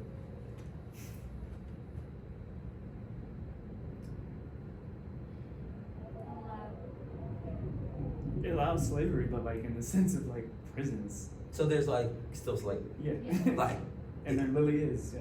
It also incentivizes conviction of people if you want like people to be working for free. and how do we convict people? This That's is getting simple. good now. What do we do, Professor? I think you said what you said was cynical. I think it's simple. It's cynical. I don't Oh. think that means that it's like I thought you this is said what it's it was cynical. intended for, but I think that if a prison, because prisons are private, Not all of them. Not all. some of them, Yeah, yeah. the fact that there are private prisons that can benefit off like providing labor to like third-party contractors, there are prisons that can benefit off making goods, things like that. Let me disagree to help you. Okay. Okay, so the public prisons. Hmm. Still slavery, Yeah, okay. but even there, To the like, benefit of the government. Slavery. involuntary servitude, just like it's a reason to, if you want to like have, if there are jobs that exist in society that other people will not do, and you need someone to fill those jobs, all of a sudden you have this way and these people who you can contract, like not contract, but like in that, there's another word for it. No, that contract works. Like Contract, at its yeah. base meaning. Thank you. But like, you have these people who you can make do the labor, and like that's just, it is an incentive for the people who are going to think like that, because I can say that and I'm against this, and there's definitely going to be people who are for this who will use it. And to add on, I think it incentivizes them and also justifies their actions as well. I think you said something in the beginning about how they wrote this and it wasn't their intention. I do believe it was their intention. Yeah. I made that very clear in the beginning of this class. I think it was their intention when they wrote this in that way. Case in point, when this was written, when did slavery actually end? It wasn't until years later. Okay. So we y'all teaching for me. I'm just a slide clicker at this point. So in the article written by Isaiah Scott, he talks about, right, the evolution of anti-black surveillance. We saw it in the video, but he gives it particular lens in text. He goes through movements of black history and marries them with the kinds of surveillance. The police work, the surveillance apparatus in particular, and the institution of the police were created to surveil and enforce, right? During and for the purpose of slavery for a really long time. Okay? What that meant is slave patrols, the precursors to the modern police departments, and their purpose was to prevent rebellion, escape, any kind of group cohesion and coordination. And in particular, he talks about the managed network of runaway ads, where they would share information with jurisdictions when enslaved people would escape. So they knew the height, the weight, the look, a little photograph of what the person looked like, a little stick figure to say, if you find this person walking around, Jimmy, arrest Jimmy and bring him back to the Albertson plantation. Okay?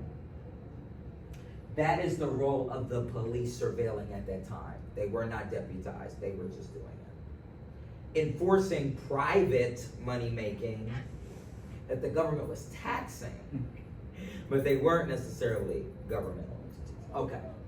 Then you got the next tranche of black history, right?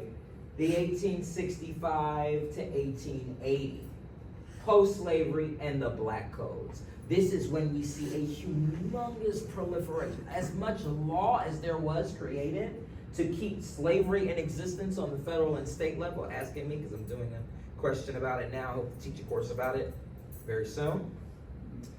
We see as many laws as was passed almost between 1619 and 1865 in what is now the United States. That same amount of laws was passed just in this short amount of time to make sure African Americans did not fully integrate into American society. That's the government. And what was the police doing? Enforcing it, right? Constant monitoring of black people's movements, activities, political actions, creating systems and enforcing systems of forced labor, right? And constant surveillance. Racial segregation and surveillance, right? Making sure that are you staying separate? Are you miscegenating? Are you cohabitating? Voter suppression, lynchings and terrorism, etc. In this time, we also see the likenesses of vigilante groups rising, right, in the Jim Crow era, the KKK. But we see the KKK becoming policemen, becoming governors, or bull connors, right, as the archetype, popping up all over southern states where they're both members of the KKK with explicit bias against these particular people that are literally creating networks of police departments that pretty much enforce black codes, right, and segregation laws. That was policing at the time. Then we see the civil rights era. Many people want to say that was the state, but you got Brown v. Board, and you got all these desegregating things, and the feds were really trying to make it better. Democracy was young. Oh shit, no, the feds were also creating a mass surveillance system of black activists.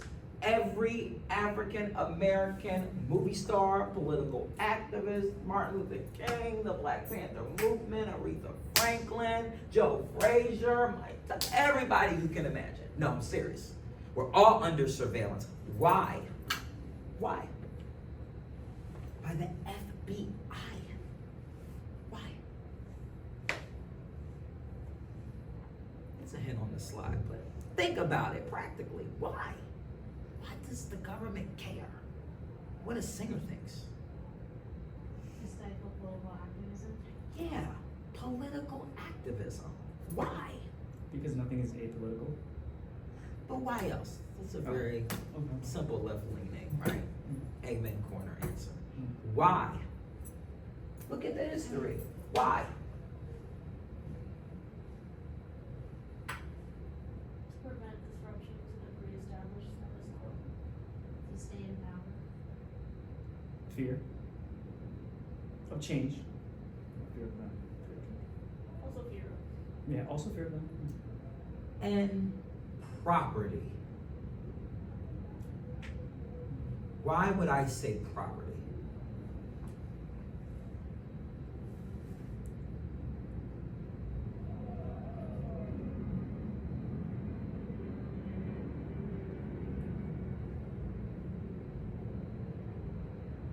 People aren't property anymore. So what's at stake? This is a stab here, but are we talking about like neighborhoods and family values? Real estate is property. What other property is at stake if these people just go gallivanting all over the U.S. and getting jobs and getting money and doing stuff? Businesses. And why would we be mad that a black person wants to start a business? Okay, who cares? Competition. Mm. Business. What else? What other kinds of property? I have a really controversial one. Say it. Women. I've seen a lot of things about how white men in particular felt incredibly threatened by their wives or their daughters or like any women that they knew, just even like speaking to a black man like that. Property may not be the subject of the surveillance, but to keep the subject of surveillance away from what they perceive as their property.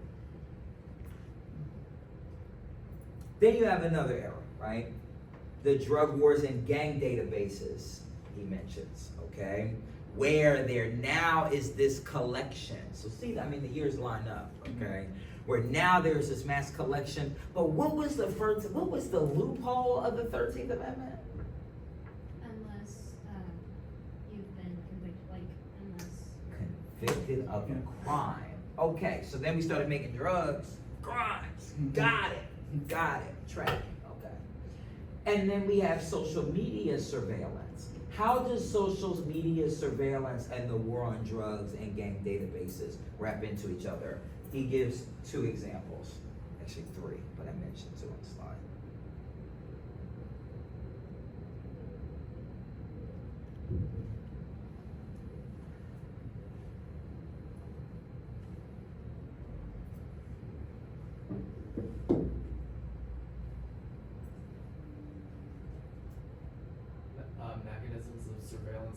control is a quote from the text.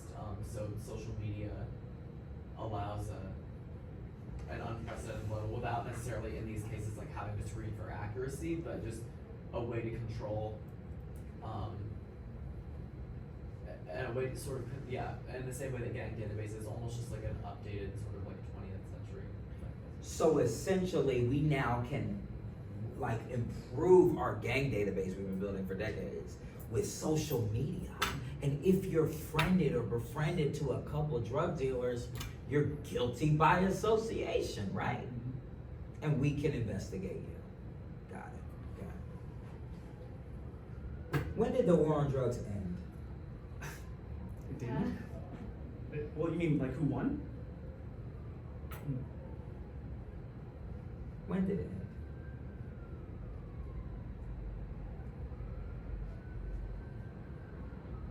You could make a case that it may have not ended, but come to like a different sort of conclusion when weed was legalized. I don't think that ended it, but I think that ended a specific type of it. But it's not legalized on a federal level, so I would say that wouldn't really work as well as saying that because it's not legalized on a federal level. It's a special.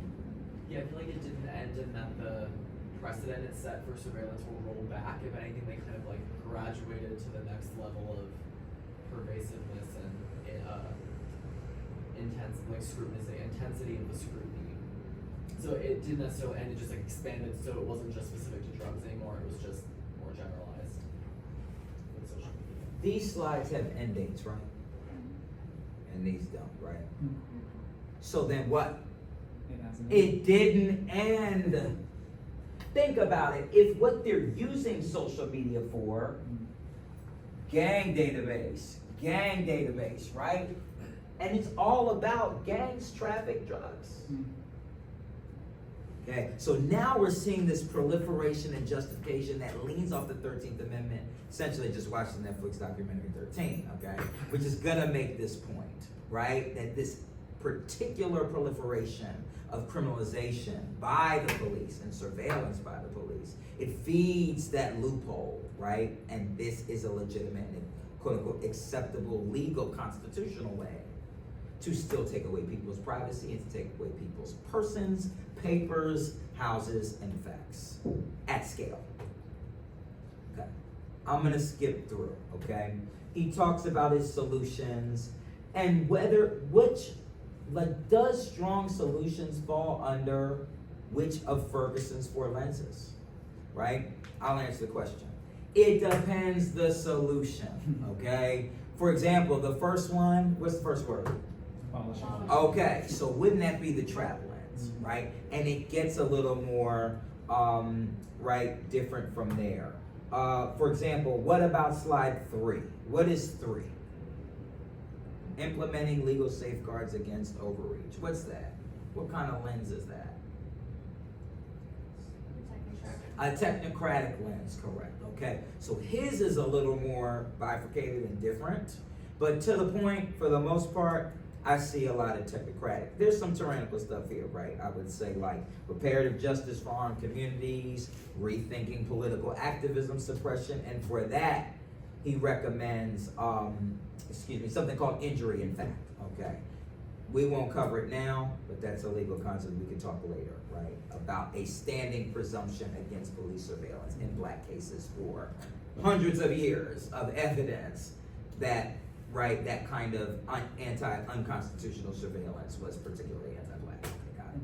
All right, immigrant experiences. Here are a number of slides to show you about the laws that support immigrant experience, right? Then I asked you guys to listen to the Terry L. Arbery story. Very interesting and impassioned story.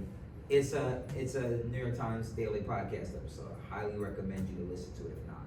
He is an African American and Ethiopian American man who worked for the FBI.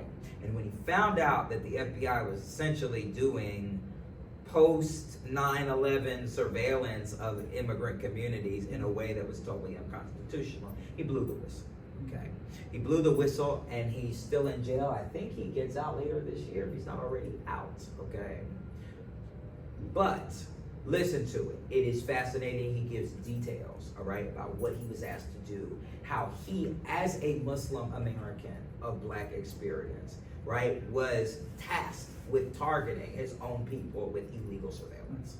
Okay, very compelling story about the immigrant experience and the Black experience merged together. Okay. Then we get to January 6th. Okay, we know the facts. These are the numbers. This is what happened. That's that.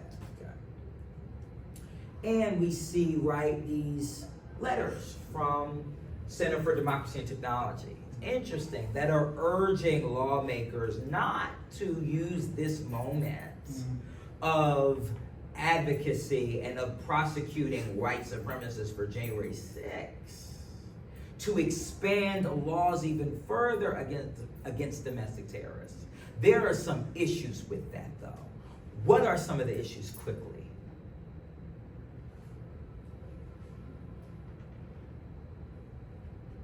Well, I was thinking, like, they talked about how Jan 6 didn't happen covertly. I mean, yeah, it happened, like, the planning was very obvious, we should have caught it. And so, but that doesn't mean a Jan 6 couldn't happen in the future, that is very covert, which could, like, motivate expanding surveillance.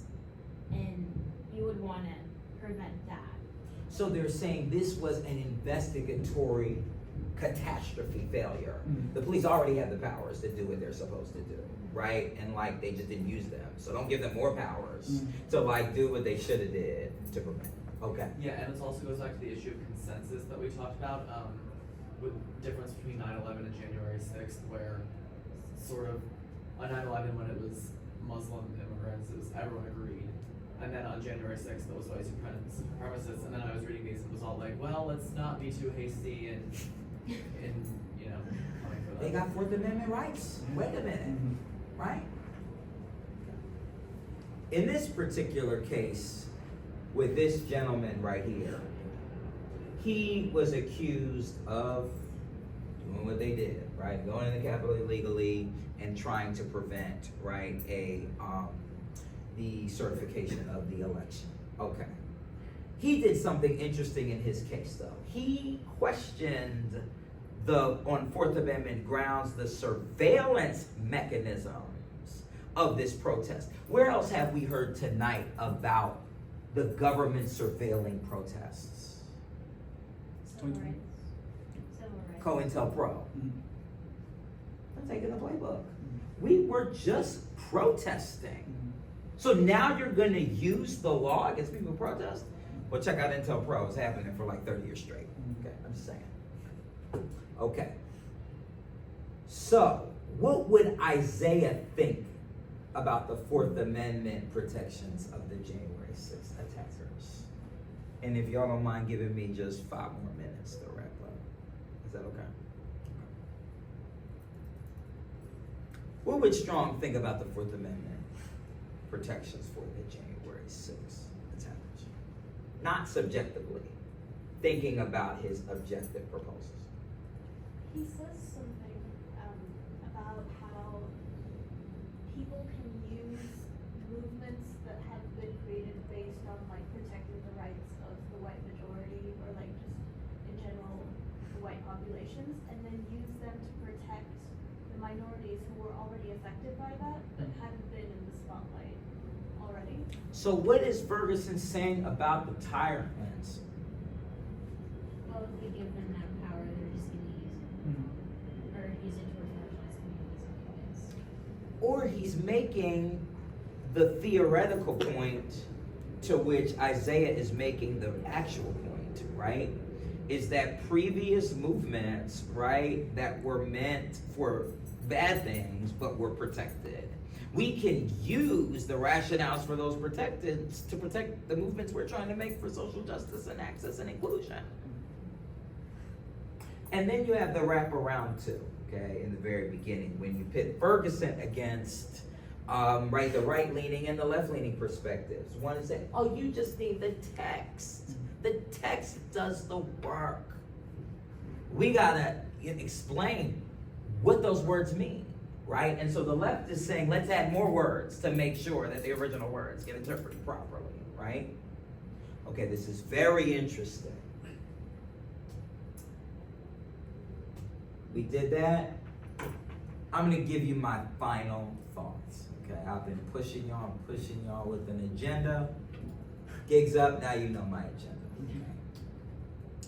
The Fourth Amendment text presumes against government surveillance, period. The left and the right don't really disagree on the Fourth Amendment substance and textual meaning, really in theory.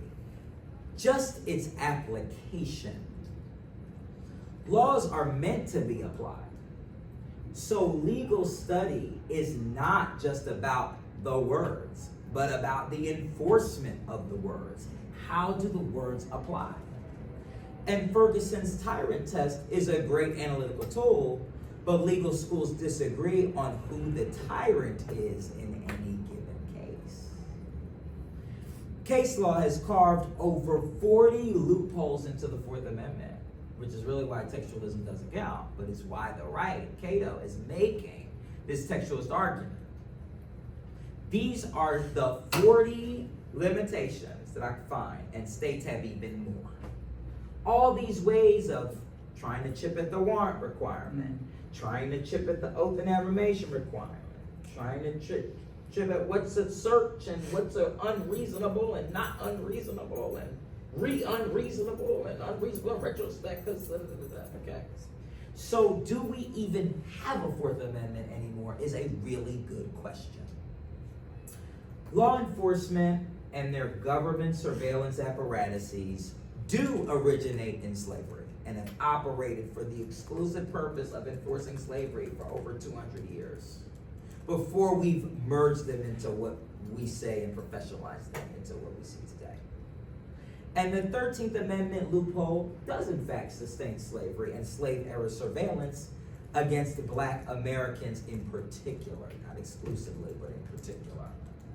America has a long history of our buzzword, xenophobic laws and applications of national security laws. These are a few of them, and the last two are very recent. These include xenophobic laws like the 2017 Muslim ban, which was an executive order, or the 2019 public charge rule that rejects poor immigrants, or immigrants from bad or S-hole countries like Haiti. And the Fourth Amendment rights and due process being afforded to January 6th defendants is textually how the Fourth Amendment should work. And that's the problem. We agree on the protections, but we don't agree on who deserves them. And with that, I rest my case. Thank you, guys. I got some recommended reading. Shameless plug for my first piece I wrote a few years ago. This was when Roe v. Wade was first overturned, and I talked about the implication for queer people and women and how they were wrapped up together, right, in healthcare data and lifestyle data and the myriad of data that could be used to deputize citizens and to prosecute people. And the other texts are really cool too. We'll share this out, okay? And then if y'all want to contact me, you're more than welcome to contact me. I'm prince@goldwaterventures.info. You can always share that information widely. And connect with me, guys. Curious to know how y'all are doing. Okay? Thank you very much, guys. Appreciate it. Any last comments? We're good on time. Comments, thoughts? Am I wrong? I'll take it.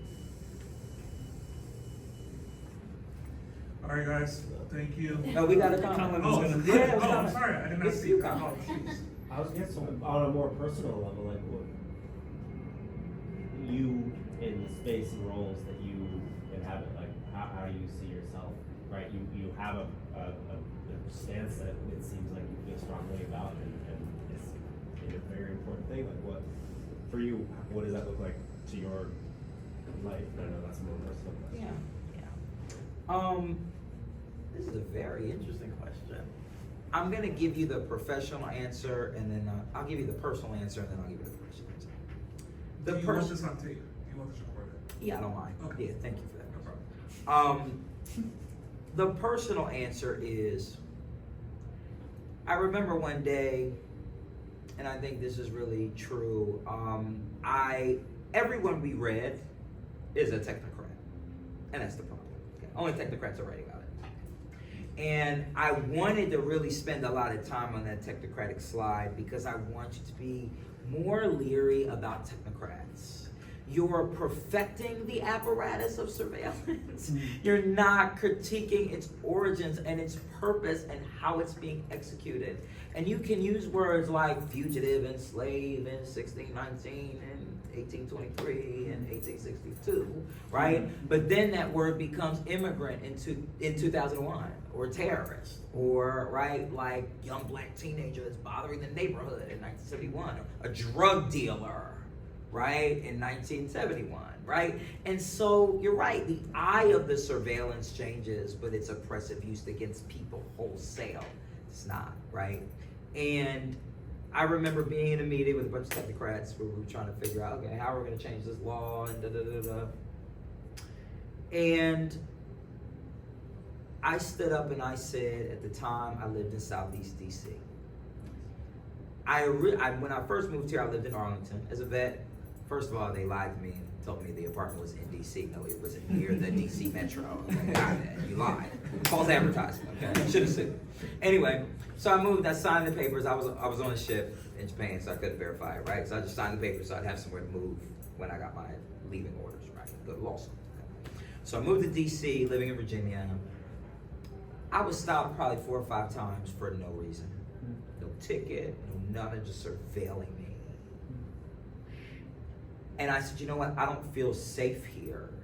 So I moved to the hood. I moved to Southeast DC. I felt more safe in Southeast DC than I felt in Arlington. Okay. But I remember one day we were at this meeting with a bunch of technocrats trying to figure out how to change this law, whatever. And I shared with them, literally, I did this on my way to that conference that day at the Apple store, the big one in the museum. It's by there.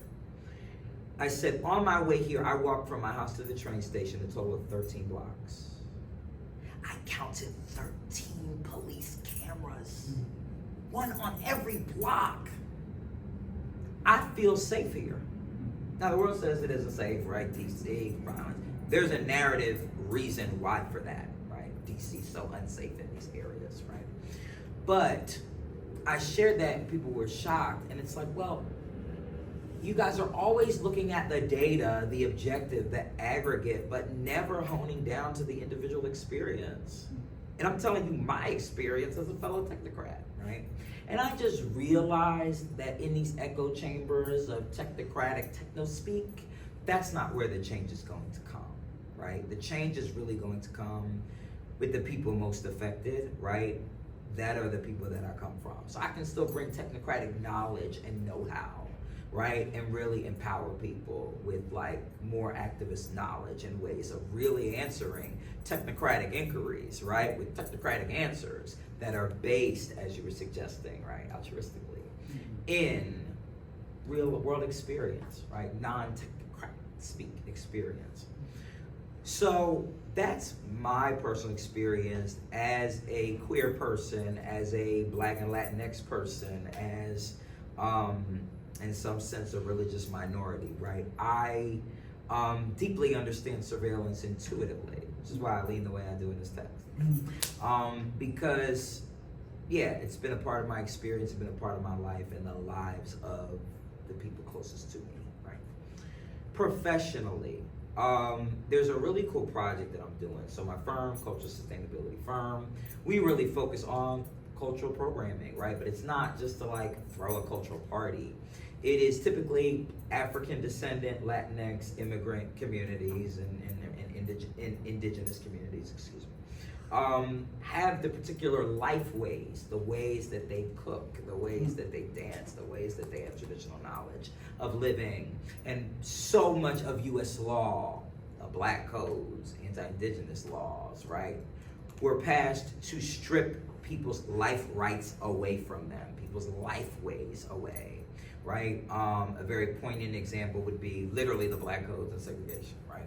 Another example would be the Indian Removal Act of 1830. Another poignant and recent example would be in Canada and the US, the forced schooling of indigenous people, where you're making sure they forget their languages, making sure they forget their gods, like they have to, and then they follow that up with laws that forced indigenous children to be adopted by white people.